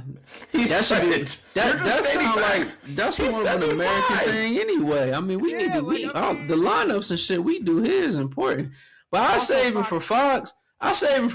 Like, even outside of that layup, like, dog, he just made like 4 or 5 just dumbass decisions in a row, and I'm just like, the turnovers were terrible. I'm like, no dog in the fight, but I try to put myself, if I was like a Spurs fan, I'm like, I would be so fucking mad. Like, what are you doing? Like, shit happens in the moment. You know, we're not out there playing the game, but clearly you up. Why are you trying to score? Even if you score, it's not like you're going to be up 4. You're going to be up 3. So even if you score real quick, you're giving them like 10 seconds to come down and hit a game-tying 3. He's the guy that won clutch player of the year in his years in Sacramento. And I'm looking at this like, how? Because in the most important moments, it seems like he shows up the least out of all of them. And like, I'm thinking, if I'm Mitch Johnson, like, I don't know what the internal machinations of that team is, or like why it had to be that way. But it was very clear to me from probably about it, at the very least, game 3 on, but I would say for myself, game 2 on, that Dylan Harper needed to be the star of the show for the Spurs. Yes. He needed the ball in his hands a lot more in the second halves of these games. He could have been the guy that stemmed some of those tides from the Knicks when they were making their comebacks, getting to the basket, not being forced to be off the ball, which forces them into bad 3-point jumpers, which a lot of those Knicks guards need to be in the lab with Lethal Shooter over the offseason, figuring out how to catch and shoot, because it was just the most ridiculous thing to watch them miss wide open shots. But I think aside from watching Julian Champagnie try to play defense and slide his feet defensively, I think the most difficult thing for me to watch was just the way that it seemed like De'Aaron Fox, it got to the point where every time he started a possession, I think Richard Jefferson mentioned it during the game, is like, you know, he had to walk back some of it. He didn't want to be super mean to De'Aaron Fox, but he was like, it's to the point where Dylan Harper needs a touch every possession. Yeah. And we should have been saying that about Wemby. We should have been saying, like, hey, every time down the floor, Wemby needs a touch. If Wemby does not touch the ball, we're not allowed to. I'll take a shot clock violation before you shoot without our 7'5" superstar touching the fucking basketball. It needs to happen every single time. I don't care if it's a pick and roll, pick and pop, whatever it is. He needs to touch every single time. And it just seemed like that wasn't the case. That wasn't what happened. It didn't matter if it was a mid-range jump shot, a 3-point jump shot. He was 3 of 15 overall today, 1 of 8 from 3. He had an 0 for 5 and an 0 for 4 in games 4 in game 1 or in game 2 respectively. And it just hasn't been a good watch for me as a fan watching him play. And I think he's a talented player, but the way he played in this series, if I'm San Antonio, you got to kind of think, what if we traded him maybe at the deadline and get some help for Wemby inside, so that we could afford to sit him and let him be fresh for the fourth quarter of some of these games. Yeah, the Spurs are going to need a better center than Cornette. Cornette shouldn't have been worried about the Magic City night and been worried about need a big that can hitting better spots or something. You would not let him put that down. Man, fuck that nigga. I wanted that. He shouldn't. No, he should have been worried about that and been worried about as an employee of the Atlanta Hawks. He should have let that go, because that would have been a great moment for us to be able to. So he was getting his ass cooked. But I want to ask a question for the group though. So when the Spurs beat the Thunder and Wemby was like hyping, crying, do you think he was a little too high over that win and kind of underestimated the Knicks a little bit? Because I'm kind of like, I don't know, you celebrating a little too hard, dog. This ain't the finals. Like, you still got another dragon to slay if you able to do it. Do we think that had any type of play and maybe they underestimated them a little bit and they lost a little bit of lack of focus? I don't think they underestimated them. I honestly think that, I think what we saw was the Spurs just had the advantage. And, they knew they had the advantage, and they were just waiting for the moment to show that they had the advantage. And when they beat them in Game 7, it was just like, damn, I knew we could do it, and we did it. I think, and I mean, you said the same thing. I feel like both of y'all, two of y'all said this, like y'all thought that the Knicks had the advantage over the Spurs. And if you look at the regular season matchups, including the NBA Cup, right? The Knicks blew them out in March. when they lost to them December 30th, 31st, I can't remember which date it was, after the Cup win, the Knicks lost that game because Champagne went off and hit 11 threes, which is like a freaking Spurs record. So like, and we only lost the game by 2. And, you know, we beat them in the Cup, obviously. So like the Knicks have consistently beat the Spurs throughout the whole season. This was not like a fluke. Like, yeah, the games were close, but they've had the advantage over them, and the games have either been, you know, tight down the stretch or whatever. So like what we're seeing is just a microcosm outside of the blowout in March. What we're seeing is just what we saw throughout the regular season. But I don't think that, I think Wemby he's still trying to figure out like how to do what he needs to do. I think he probably wasn't expecting Cat to come out and be like, I'm just going to defend you. Just going to play defense. Yeah. Because I don't think anybody was. Even Cat, I think he was just like, oh, so this is what you're going to do? Okay, cool. Like with the way he was stripping him and like forcing him to pass out of some of these shots that he wanted to take, it was just like, oh, I guess I can't really do that against somebody else who's 7 feet and can kind of move. And we don't talk about Cat like he's like a, you know, because he's kind of doofy and uncoordinated and, you know, all this stuff. But like the guy's, I guess if you don't want to call him a unicorn, that's fine. But there's not a lot of 7-foot shooting big men who can drive to the basket and do all the stuff that he does. And if he had a little bit more coordination and didn't get fouls as much, I think we would be talking about like, oh, wow, these are 2, you know, unbelievable unicorn 7-footers. Like you would look at them a little differently. But because of his reputation, people kind of look at him like he's just an accident waiting to happen. And I mean, it kind of does look like that sometimes. But for whatever reason, he was just ready for Wemby. I still think Wemby, again, is the most talented player, and I think he was ready. I think the rest of them guys weren't, to be honest. Like, I don't know if Wemby was ready because it just seemed like Dylan Harper. That's what I mean. Like, I just feel like maybe I don't know, maybe oversteps the wrong word, but like, did he feel like we slayed the dragon of the champs? We good, and that's why there was so much emotion. No, I think this is I ain't in his mental, but I just know, again, I'm always of the mindset of like, job's not done. So I know like I might be hype, I'll celebrate the win for the night, but I know I got 4 more wins to get. Then I can let it all out. You can still, but I mean, Kobe said job's not done multiple times, and he didn't win a championship every year of his career. So I mean, like there are a lot of times where job wasn't done, you know, when they blew that 24-point lead to the Celtics, which previously had the biggest blown lead in the finals game. So, like, I don't want people to think, like, oh, you got to be tough like Kobe. Kobe lost his fair share of games. Also, Kobe broke a locker room code and guy code 101. He snitched on his man. Like, he made something that was about him, about Shaq, and that led to the downfall of one of the greatest dynasties in NBA history. So, like, I don't want, like, that mentality to, like, overly take over things. I want these people to be able to feel things. It matters to win the Western Conference Finals. It matters to represent your team in the finals. He's 22 years old. Yeah. His team was just do you understand Dylan Harper was the number 2 pick in the draft? You know how bad you have to be to get the number 2, even with the lottery, to get a number 2 pick in the draft and to go from that. The year you draft him number 2 overall, that number 2 pick is helping this team make it to the NBA Finals. Yeah, they have a number 2 pick, a number, I think 3 or 4 pick in Castle, a 4 pick in Castle, and then and then a number 2 pick in Dylan Harper, leading this team. And they have the 6th man of the year in Keldon Johnson on the bench. So that shit should matter. This is when you say that he's French. They're more in tune with their emotion. Maybe Europe. Who fucking cares? But like, no, I don't think that he celebrated. You know what I'm saying? I don't think he celebrated.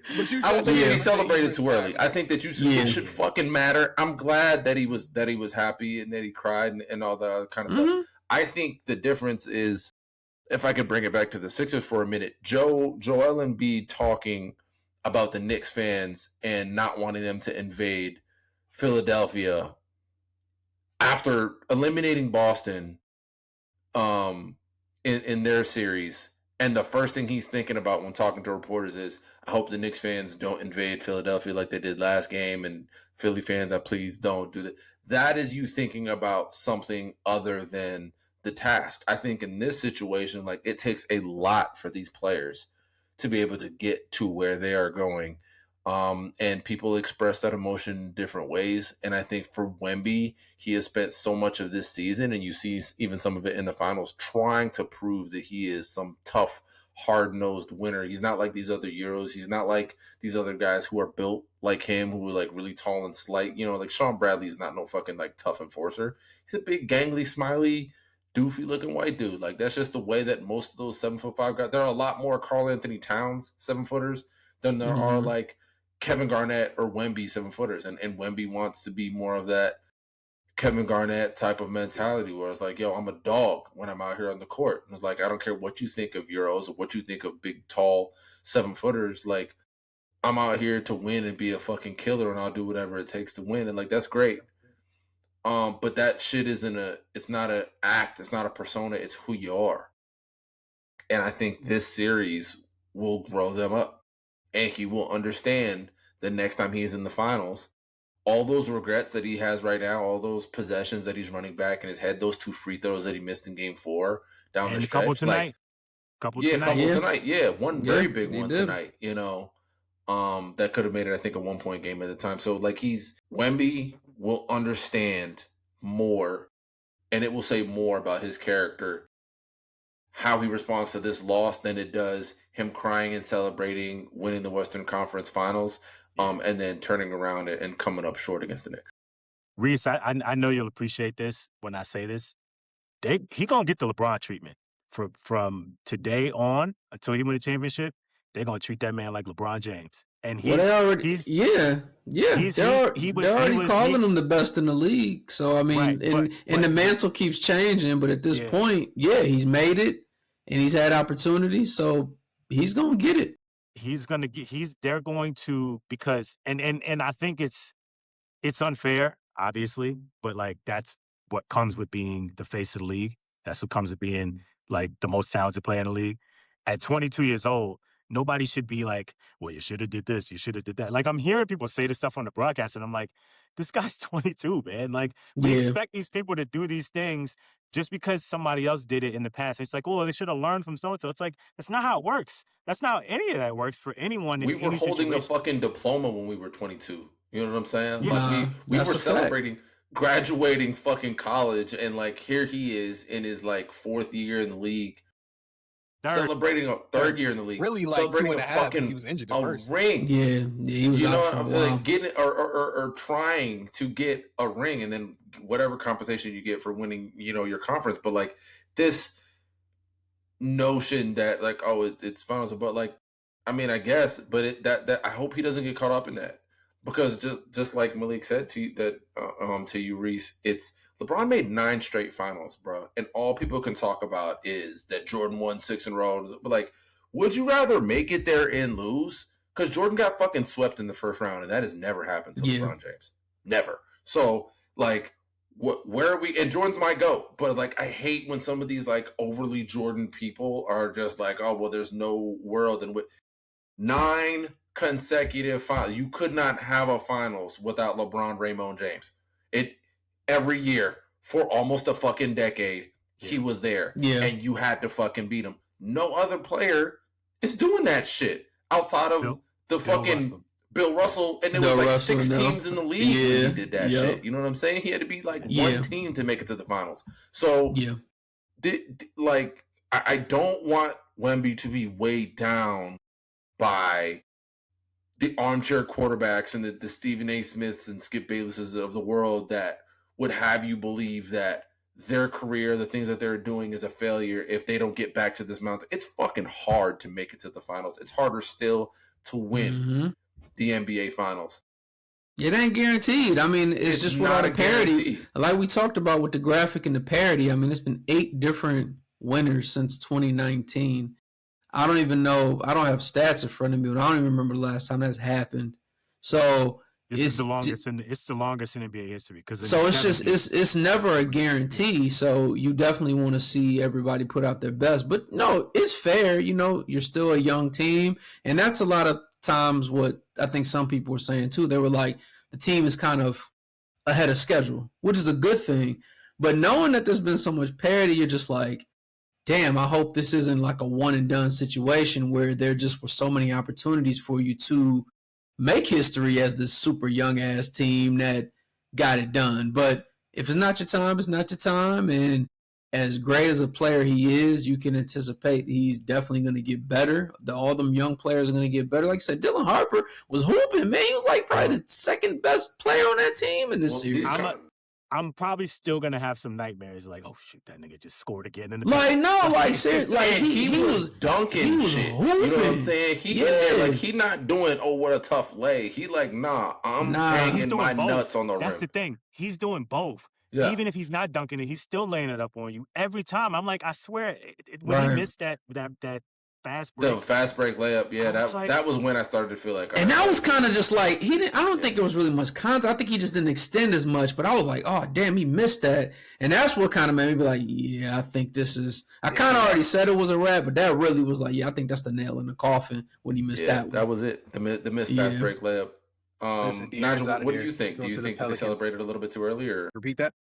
Do you think that Wemby might have celebrated a little too early? Do you think they were a little too emotional after beating the Thunder? Of both. Because, like you were saying, like for him to make it in his third year, you're gonna have some joy about that. Like, it's your third year, you made it to the finals. We seen what happened when him and Shep went up against each other, and how disappointed he was in just that game. So he's becoming my favorite player just because of his competitive nature. I just like the way he approaches the game.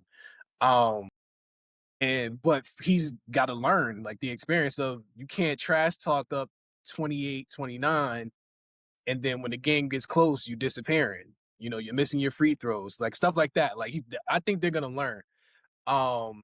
But also, like you said, you got to have that respect for your opponent, because I did think not necessarily that they looked past the Knicks. I think they only saw the Thunder.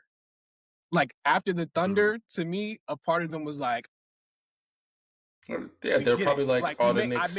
Even though he wants to win the finals, but like beating the Thunder for him was like the Thunder beating the Warriors or whoever they knocked off, you know, to be the top dog in the West. Like, for them, that was this for them. And he's only in his third year. So to do it, I'm cool with him showing the emotion, but you got to have some discipline on the other side and respect your opponent.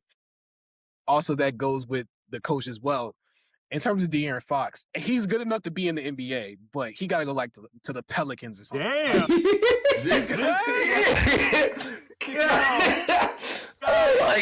need to go to the Shanghai Sharks. He could be 104 or 50, but like he in the 400s. Send him back to the Kings. If this is what he's doing, send him back to Sacramento. That's crazy. With Doug Christie. He made an all-star team this year, man. Come on, man. Don't do him like that. Wasn't that by somebody all-star getting game injured? doesn't really matter. Hey. I didn't say how it happened. I'm just saying the man was an all-star. Yeah. The all-star game is slowly but surely becoming like the NBA Pro Bowl. You know what I'm saying? Like, it's just kind of like, who fucking cares? Yeah. But so it's that I would just say that they gotta either check his account. Because he's definitely on the Terry Rozier. I'm not accusing him of anything. I'm just saying they might want to check his account. Either Allegedly. That sounds like you're accusing him. Allegedly. Sounds a lot like an accusation. Like that. I'm just saying he might have a transfer from the Knicks. I'm just saying. Okay. If he ain't, God damn it, if he ain't building good houses. Yeah, like, this is crazy. That man was bricking. Habitat for Humanity. And he kept shooting. I'm like, yo, give Dylan Harper the ball. Like, why is he still taking? And that's why I was like, yo, he's gonna shoot them out the game. It was like 2 minutes left, and he came out. I want to say like 2-3 possessions. He took like a mid range, a 3, and something else.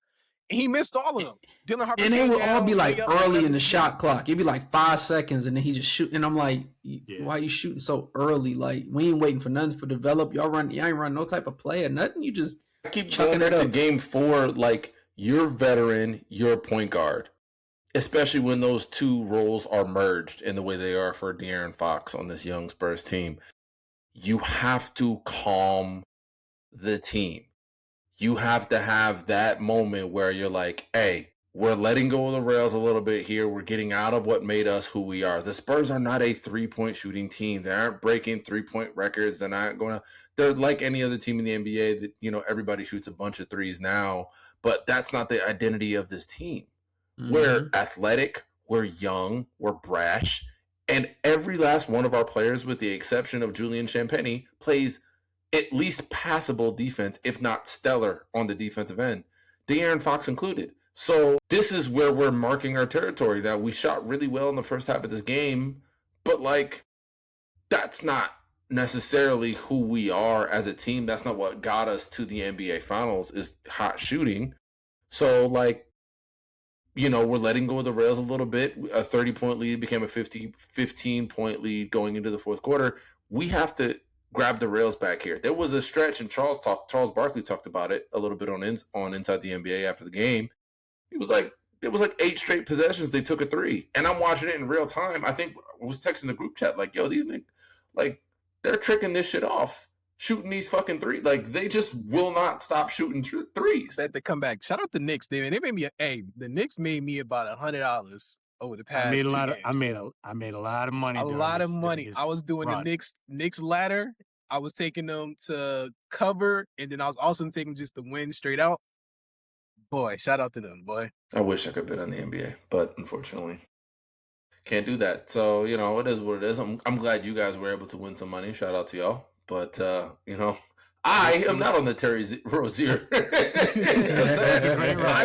I value my job. So, Adam Silver, if you're listening, it wasn't me. You can check my receipts, man.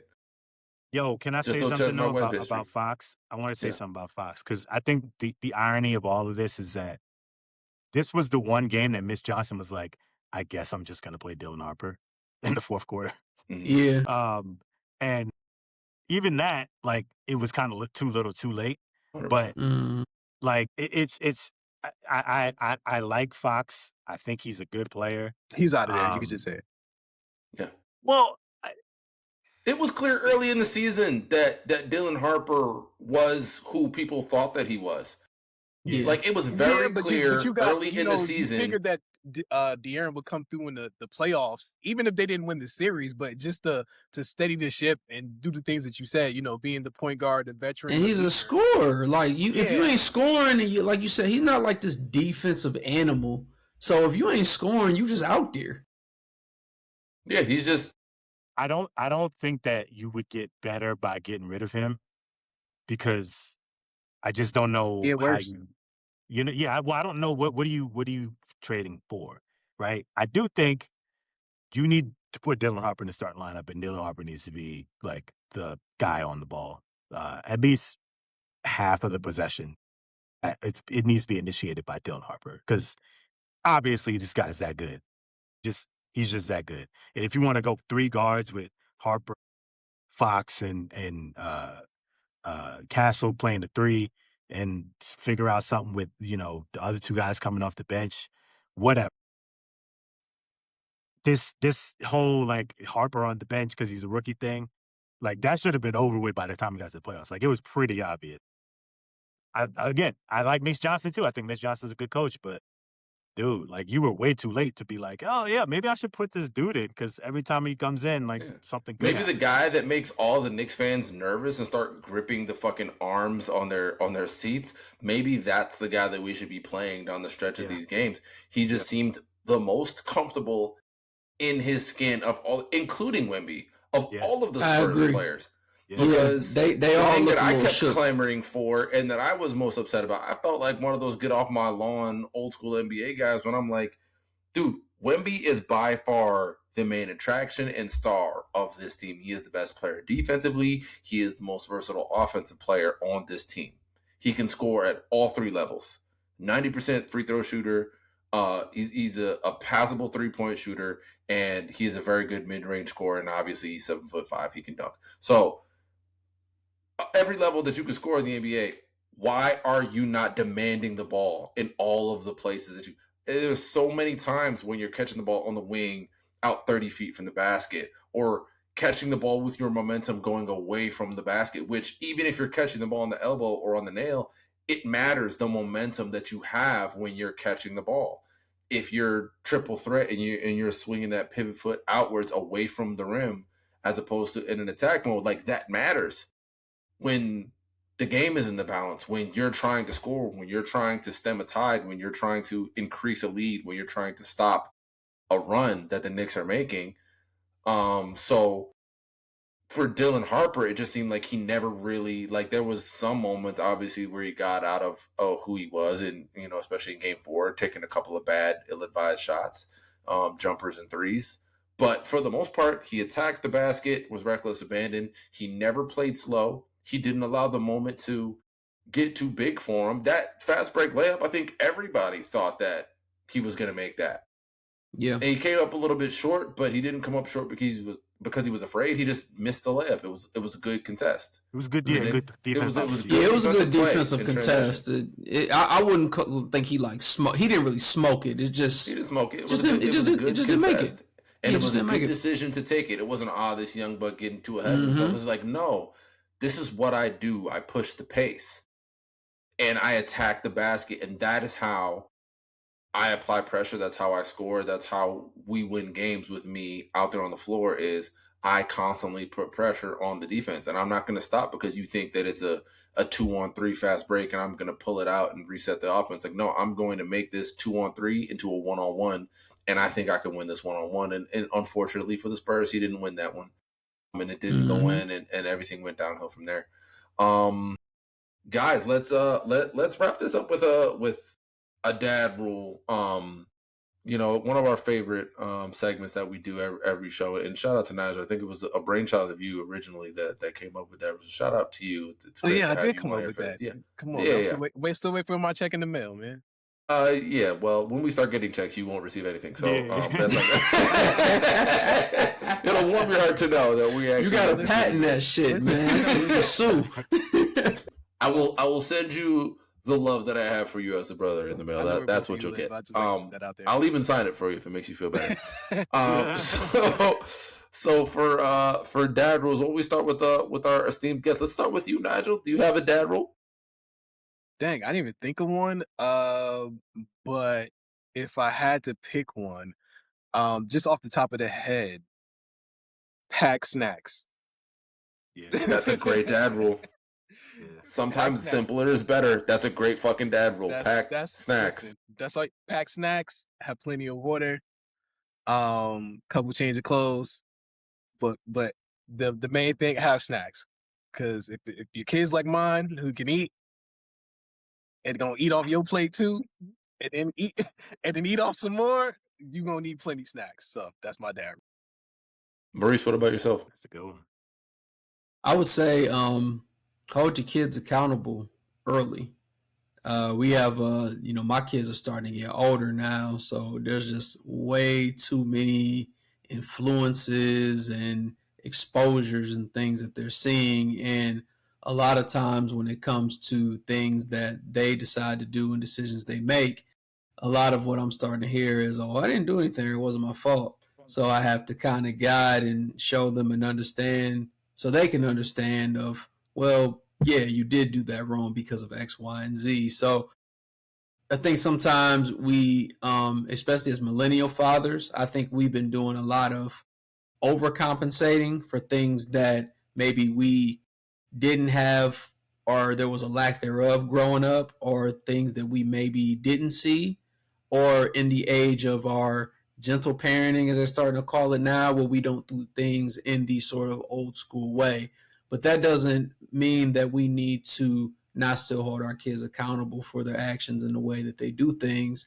And it always starts at a young age. So as you have younger kids, whether they're 1 year old, 2 years old, even if you have a kid who has a condition, whatever the case is, these kids all are special in their own unique way. So we need to make sure we're holding them accountable young, because we want to grow them into young, mature men and young ladies, and really just be able to pass that baton down to them and instill all them values that we're learning and that we're doing as great fathers, so they can know to do the same thing for their kids also. So accountability is my big thing.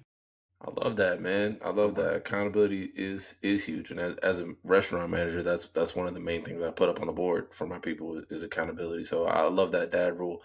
I'm gonna go here and let Malik, our Knicks fan, wrap it up for us. So for me, my dad rule is consistency. Consistency is key in everything that you do. When you're teaching your young child, depending on the age and the aptitude of the kid, like sometimes you're gonna have to go through things 50, 11 times. That's going to happen.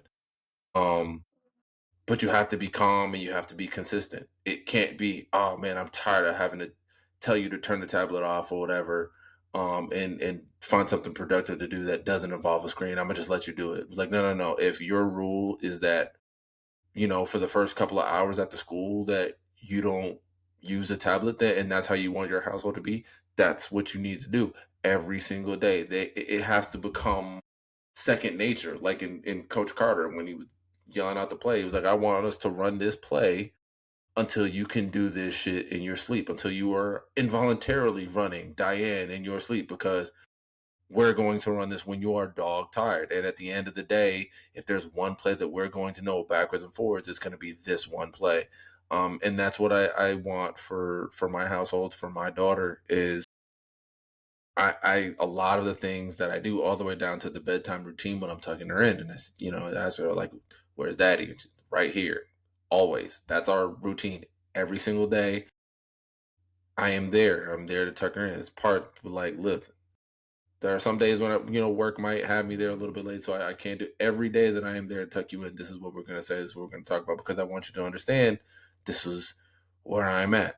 When it's, time to take a bath and all this kind of stuff, like, we have a very similar routine, and how we start the bath, how we end the bath, what we're doing when we're in the bath time, like, all of that stuff matters, because I want her to create a routine and an expectation, and understand, like, while there are things and wrinkles that can come in and change how you walk through life, if you can continue to get back to that home base, to that stasis, to that thing that you're comfortable with and that if you have that to ground you, I think that you can walk a whole lot further in this life. So I would just say to all of my dads out there, or aspiring dads out there, just remember to remain consistent, even when it's hard, especially when it's hard. That's when it's most important for you to remain consistent and resilient in your parents. And Malik, why don't you finish us off here, buddy? No Diddy. Wow. Oh man. Yo, first of all, shout out to y'all, man. I appreciate y'all jumping on, man. We impromptu got to it. Well, it's probably 2 a.m. at this point. Yeah, Malik and Nigel really made this happen. I was gonna let you, like, bask and enjoy it, and then bother you about it tomorrow. But Malik and Nigel really led the charge. I knew if we won, I was going to do something. So okay. I'm glad to share. I was glad to share with y'all boys. Glad to share with y'all boys. And shout out to y'all for some great dad rules, because some of those I definitely am taking into account. I was jokingly going to say my dad rule is make your kids pick championship teams. Actually, a good dad rule. Because Aria's not allowed to be a Raiders fan at all. Off the list. Yeah, that's fine. She's just not. Wait, you said she can't be a Raiders fan? No, she's not allowed. Absolutely not. That's crazy. She's going on punishment. I will ground her for a week. I swear to God, I'm not playing. It's like, I learned it from you, Dad. Well, that's too damn bad. Nah, my dad rule. This is one I peeped today. I was like, man, yeah, I personally, this is for me, I gotta stop hovering, because I really do be hovering, and I be trying not to, but sometimes I'm like, yo, I just gotta let him, just let him be, because he's gonna do stuff, and it's just gonna happen. And also, this is my first one, so I know all the people who got 2. They're like, yeah, you get over that after the second one. Yeah, like, right, Reese. Guess There what? you go. I wasn't planning on the first one, so I'm not really planning on the second one. I'm still trying to get it all together. But yeah, man, I like, for me, I realized today, I was like, man, I really probably got to, like, just fall back, let him do his thing. He's gonna do stuff. With also still keeping accountability and the consistency and all of that stuff. Mm-hmm. Like, I don't need to, like, be standing over him doing it. Yeah, they're gonna, like, kind of my they're thing. gonna fall. They're gonna fall. They're gonna get into stuff. They're gonna. I mean, they're literally. It's the, like, yo, we gotta go because we are 30 minutes late, and I gotta go to work, and like, that's my morning routine usually. So it's just like, okay, I'm not even gonna wait for you to do it. I'm about to just be doing this. The shoe's going on your foot whether you want to or not. Like, your ankle might get broken because I'm putting it on. You know what I mean? The worst fight I've ever been in life is a fight with a toddler trying to get them Dude, dresses. I never thought I would be in like a 7:30 a.m. argument with a 2-year-old, almost 3-year-old about like why you can't wear your jellies to school. But like that's where I'm at in life. You know what I mean? Right. These are the problems that the school incorporates to us when they do things like Wet Wednesdays. So Wednesdays they get to wear whatever they want with a bathing suit because they bring the kids outside to play in the water or to play in the pool or whatever. And I'm like, that's great. But now my daughter expects for the rest of the week, the Thursday and Friday that she goes to school, that she gets to wear her jellies. So thanks for that. I appreciate it. Now I have to have this conversation every Thursday and Friday on why you can't wear your Minnie Mouse bathing suit and you can't wear your jellies and you have to wear your school dress. And, she always cries about it and always makes a big scene about it. And I always almost fold. And then I remember I cannot afford to have to pick her up in the middle of a work day, so I have to follow the rules here. Yeah. And I mean, listen, to all my dads coming up, man, these kids, man, now that we about to hit 2, when I tell you this little nigga be rolling on the floor dramatic, I'm like, bro. Dog. Emotionally manipulative, bro. I'm like, for no reason. Just because they can. I'm like, son, you really got to chill, bro. Like I swear, Shannon told him something the other day. She was like, no, you can't do this. This guy, he fell on the floor. Like, he literally fell on the floor and rolled 4 times. I said, he's practicing. He was watching James Harden. He was watching James Harden footage. This is, what are you, a soccer player? Like, come on, son. What is, like, you got to chill. Shea Gilgeous-Smith. I had to take him out in the rain the other day. Like, because when he comes home, he likes to go for, like, he will get out the car and, like, bolt down the block to like where the pool is and the steps. Like he just wants to go for a walk or he wants to go in the car, like, his little drive car. It was raining. I forgot what day it rained this week. And he still just like tries to bolt down the, I'm like, yo, fam. Was that the post that you put on Instagram of him like in his raincoat running? Yes, exactly. I saw that. So then like Haley put his shoes on and stuff, and I'm like, okay, clearly I'm gonna be at the one to go. But then she starts walking to the door, so I thought I was cool. So she was I was like, are you going? She was like, nah. I was like, all right, come on. So that's how we ended up outside. I was like, fam. I was like, yo, like we can't stay dry. Like, come on, fam. But yeah, no. Oh, shout out to him too. Also, his birthday's coming up. Yes. Yeah. Big 2, right? The big deuce. Deuce. I honestly, I'm trying to wrap my brain around it, man. It's crazy how time flies, but we here. It zooms, man. Trust me. I know you. Yeah. I got one that's 11, then I got another one that'll be 7 in October, and I'm still like, damn, I've been in this shit for how long? It don't feel real, man. He's about to be 7? Mace be 7 in October. Maddie just hit 11. Maddie just turned 11 last month. That's so crazy. Bro, Maddie about to be a teenager too. This is crazy. I'm going to pray for y'all. And she growing like a fucking weed, man. She I'm gonna pray for y'all, like, she like probably, she probably like right here. Yeah, she tall. I'm telling you, like, every time y'all post a picture, I'm like, damn, Keisha's going crazy. Keisha's a New England woman, so I'm not worried about a New England woman being able to hold her own in battles with her daughter. But I'm going to pray for you as the dad in this, as Switzerland in this whole I ain't gonna hold you. They gonna bump heads a lot. They already bump heads a lot. But then I guarantee it. But then it's like me and Mace, we have this like love-hate relationship where I feel like I know when he becomes a teenager, he's probably gonna try me, and I'm gonna have the old man strength for that little nigga. And that's my motivation to go to the gym, and that's why I'm in the gym 3 days a week. On Lord, you're speaking the truth because I can see that at you. So like for me, I don't have a son, and I don't know if I will be so blessed. I love my daughter to life, but I am uncle of 3 beautiful young boys, and I'm saving. I have probably about 4 or 5 dunks left in my knees, in my aging knees, and I don't know if that will go away over the years, but I know I got enough to at least get one of them posterized. So I'm just saving it. You got to show them your what asses they want. up. I just want one time. One time. He's only 13 right now. Like, listen, man, I'm telling you, there's going to be a time when you think you can play me one-on-one. And because Uncle Aaron is packing a little bit of extra pounds and doesn't move as limber as he used to move when he was in his 20s and teens, you think I can't get up there. I still get up there. I got a couple saved up in the tank. Yeah, just back him down in the post. No, I can't dunk off a vert like that no more. That's just dead. That's dead. I got to get a run start. It's over with. I used to be able to drop step dunk. I can't do that no more. It's over with. It's a wrap. It's a wrap. Right. I would have to lose like 30 pounds in order to be able to lift that much. And well, if you put down the cheddar bay biscuits, we could get somewhere. Jesus. Said the cheddar bay is tearing you up. That's what he said. I haven't eaten I really don't eat those cheddar bay. I can't. Anybody that's trying to get rid of an addiction to Red Lobster cheddar bay biscuits, just apply and work at the store for a month. All you need is a month. You'll never really eat them again. If you catch me eating a cheddar bay biscuit, it is literally because I have not eaten all day and the store is about to close. I can't even stand the smell. And it came from Hampton. When I worked there in Hampton, I would bring them home for Sid and Sid, Miko, and Tay, who I was living with at the time. And my general manager was like super strict about stuff. Like you couldn't even get a ramekin cup of loaded baked potato soup without paying for it.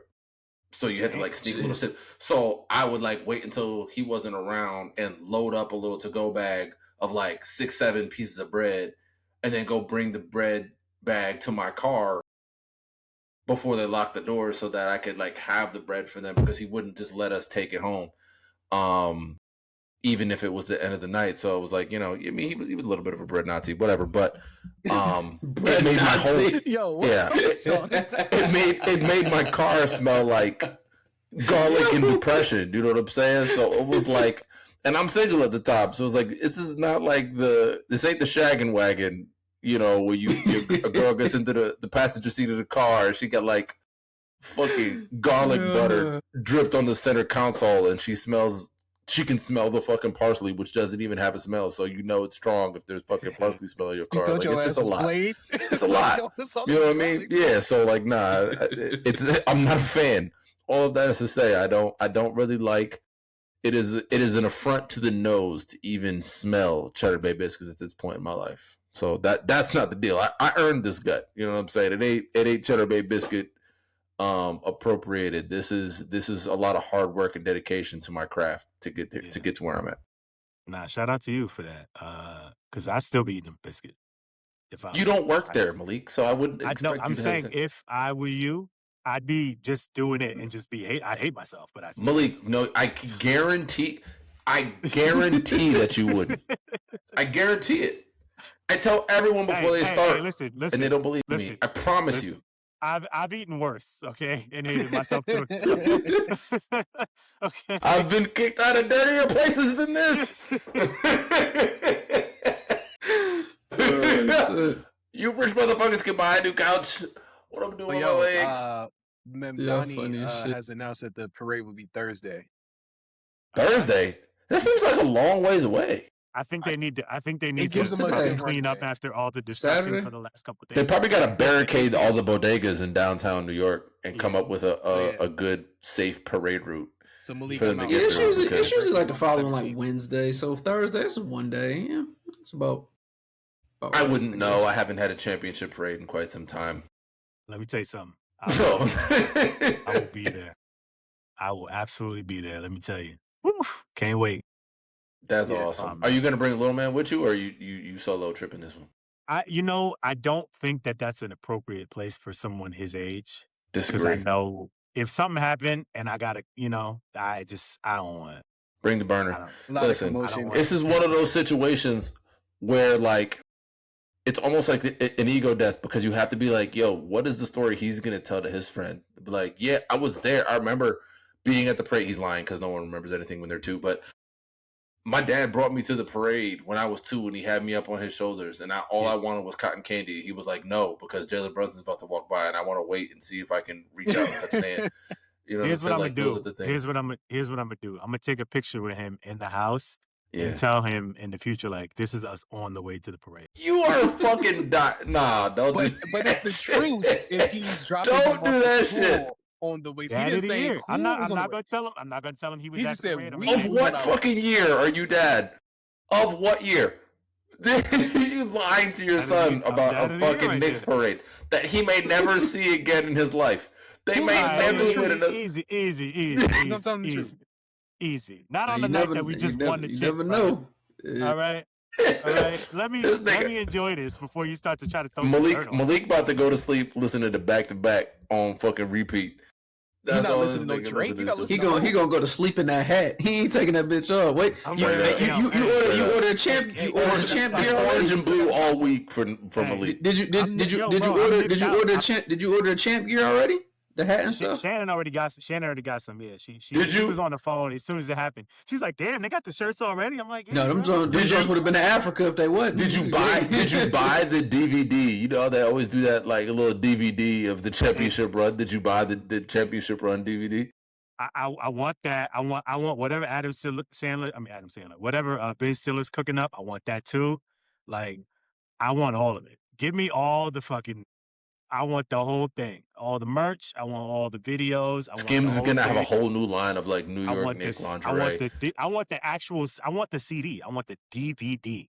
I want to pop that shit into. Put that shit on Blu-ray. Where are you gonna watch that? Yeah, on this PlayStation. Do you have a PlayStation?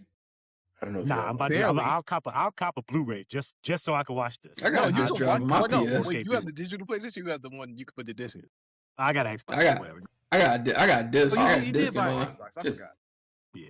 Yeah. No, I got my shit is just collecting dust. I got the digital one for PlayStation, me and Reese but it's collecting dust. Since we moved, I haven't even taken it out of. Bro, Coleman he'll pick up my controller and he'll be like doing this to the TV, and Shannon's like, "No, don't mess up Daddy's remote," and I'm just like, "Man, somebody give him that controller now. Right. We need to get him streaming." Jasmine's favorite line is like, "She's quiet. Shut up." You know what I mean? Like, I'll be looking like, what is she doing over there? We're like, I don't know, but she's quiet and she isn't hurting herself. So just be quiet and let her do her thing. Yeah. I'm like, you know what? You're right. You're 100% right. Unfortunately, mine will stand up in the chair, so I got to look at him every 5 seconds just to make sure he ain't about to bust his head open. Yeah, my boy P Nice. He's a good kid though. I'm sure. Yeah, no, he's cool. But it's just like your fam. Like I was a Daredevil. Boys are destructive. Yeah, boys are a little different than girls, man. Bro, it's night and day, dog. Arya is a fucking psychopath. I will say that, and maybe that's an only child thing, but mostly, like, my memories of growing up with my sisters, like, it was never really, like, when they got old enough to fight with each other, sure, but, like, for the most part, my sisters were fucking sweet, especially to me. It was like, I just asked them for, like, hey, it was like having kids, but, like, when you're, like, 7 and 8, it's like, hey, can you, like, pass me this from across the room just because I don't feel like getting up? Or like when we were playing Monopoly, I'd be like, hey, you want to trade me Boardwalk for like Baltic Avenue? And they'd be like, yeah, I would love that. I'm like, yeah, awesome, idiot. Give me the fucking you fucking moron. Not the Boardwalk for Baltic, though. It's a fair trade. It's a fair trade when you're the older sibling. You know what I mean? It's business. This is business. Hey, man, strictly business. You know what I'm saying? I do what it takes to win. Yeah. I will tug at heartstrings to get a dub. I don't care. That's crazy. Yeah, I feel it. Hey, man, listen, man. My team just won the championship. One time for my boy whose team won the championship. I've been sipping on the hand all night, but this is a toast for you, brother. Yeah, bro. Yes, sir. Shout out to Malik. Shout out to the Knicks. Man, it's unbelievable. 53 years. Yeah. Mm-hmm. Hopefully it takes that long for the Yankees to win again. So. Yeah, you wish. Wow, what a hater. Still got 27, brother. And they all count. People who looked like us weren't allowed in the fucking venue. That doesn't count. That doesn't count. Hey, let me tell you something. I got a little something for you. Start spreading the news. Oh my god. Oh my god. I'm leaving today. I want to be a part of it. Overrated. Hey, well, I got one other thing too before we wrap. Like, can y'all make like the Knicks like New York anthem? Don't do Empire State of Mind. Do Ja Rule New York. I don't. That's the better one to me. I'm sure Maurice, parade. They gonna. Do you know what is fucking crazy? In my fucking head, as you started saying anthem, all I heard was "I got 100 guns, 100 clips." Nigga, I don't want to hear Empire State of Mind for y'all since y'all won. I want to hear. They gotta use it. It's family friendly because they use the Ja Rule fat. Yeah, as much as Hov is my GOAT, I know why he maybe made the song. It's an anthem. It's timeless publishing, whatever. But nah, these Knicks need that job. It's too easy. Like that was too easy to go to. Like put a little more critical thought. They might into it. You know what I mean? Like. Shit, maybe you do a Jadakiss. You know, maybe you do something with Jadakiss. They could literally just take the Jadakiss doing it live on Versus and that be it. Like, do Cameron suck it or not? You know what I'm saying? Exactly. Like, who knows? Come on, everybody know what it is. Yeah. Fuck it, let's go all the way out of the box. Especially because the intro where he said I ain't living in Miami, like that's a crazy intro. Nigga. That's a crazy intro. I'm from here. Like, nah, that nigga actually, was they really need that needs to be the Knicks championship anthem, not Empire State of Mind. No, make it a Loaded Lux freestyle or something. You know what I mean? Like that could work. Loaded Lux, you know what's up when I'm rolling up. You know what I mean? You know what I mean? Come on, man. Yeah, well, shout out to your New York Knicks, man. I'm really, really happy. Yes, sir, man. Congratulations. Congrats, but I love that you guys were able to finish the job. Shout out to you, man. Well, we're gonna pray for you on Thursday. I don't know what condition you're gonna be in during this parade, but I'm sure the libations will be flowing heavily for you.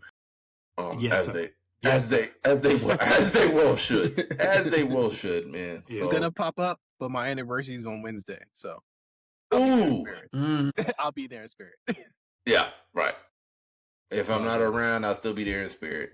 It's all good. Yeah, that's for sure, man. That's for sure. We got to get back out, in these ATL streets again, man. We had a dad link up like maybe a year ago. Shout out to Club 404. We got to get back out again, man. I gotta come down there. I gotta come down there and kick it with y'all, man. No, you do, bro. You do. Yeah, man. We waiting. Yeah, man. We waiting on it. We wait. We'll find a way. I'll take a fucking vacation day if I have to. You know what I'm saying? You just let your boy know. When you coming into town, we'll make something happen. Yeah, you have 3 places to stay. No, that's a fact. Oh Lord, sure. Man. We appreciate everybody that rocks with us here on the No Rules Podcast. We appreciate our brothers for hopping in, man. Yes. Fans of the FMFU Podcast, man. You go listen to that. Go stream it. Go download it. Like, subscribe, share, all of those things that you do for us on the No Rules Podcast. Go do that for FMFU, man. Like one of the best solo artists to do it. You know what I mean? Yo, like for real. It's that shit is not fucking easy. Man. It's not easy to do it. Yeah, I need them subscribers, man. I just crossed 1,000 on YouTube. Hey. I need more. I'm trying to get some. I need some cheese, man. I need some ducats, man. Yeah, man. Turn that shit up. Everybody just hit that button, man. It's easy. Right. Hit that subscribe button, man. FMFU Podcast on YouTube. Go ahead, hit that subscribe button, man. We love all the support and everything that we've been getting, man. We appreciate everybody that rocks with us. Shout out to Malik and his Knicks winning a championship, 53 long years. Malik, I'm gonna let you send us out on this. I got no words, man. I feel like Jalen Brunson, man. I'm speechless. I'm speechless. Honestly, I don't know when it's gonna hit me that this is real, but fuck it, man. We did it. So shout out to y'all. I appreciate y'all. We appreciate everybody that listens. Fucking out of here, man. I'm about to go get drunk. Yes, sir. Right there. 2:30 in the morning.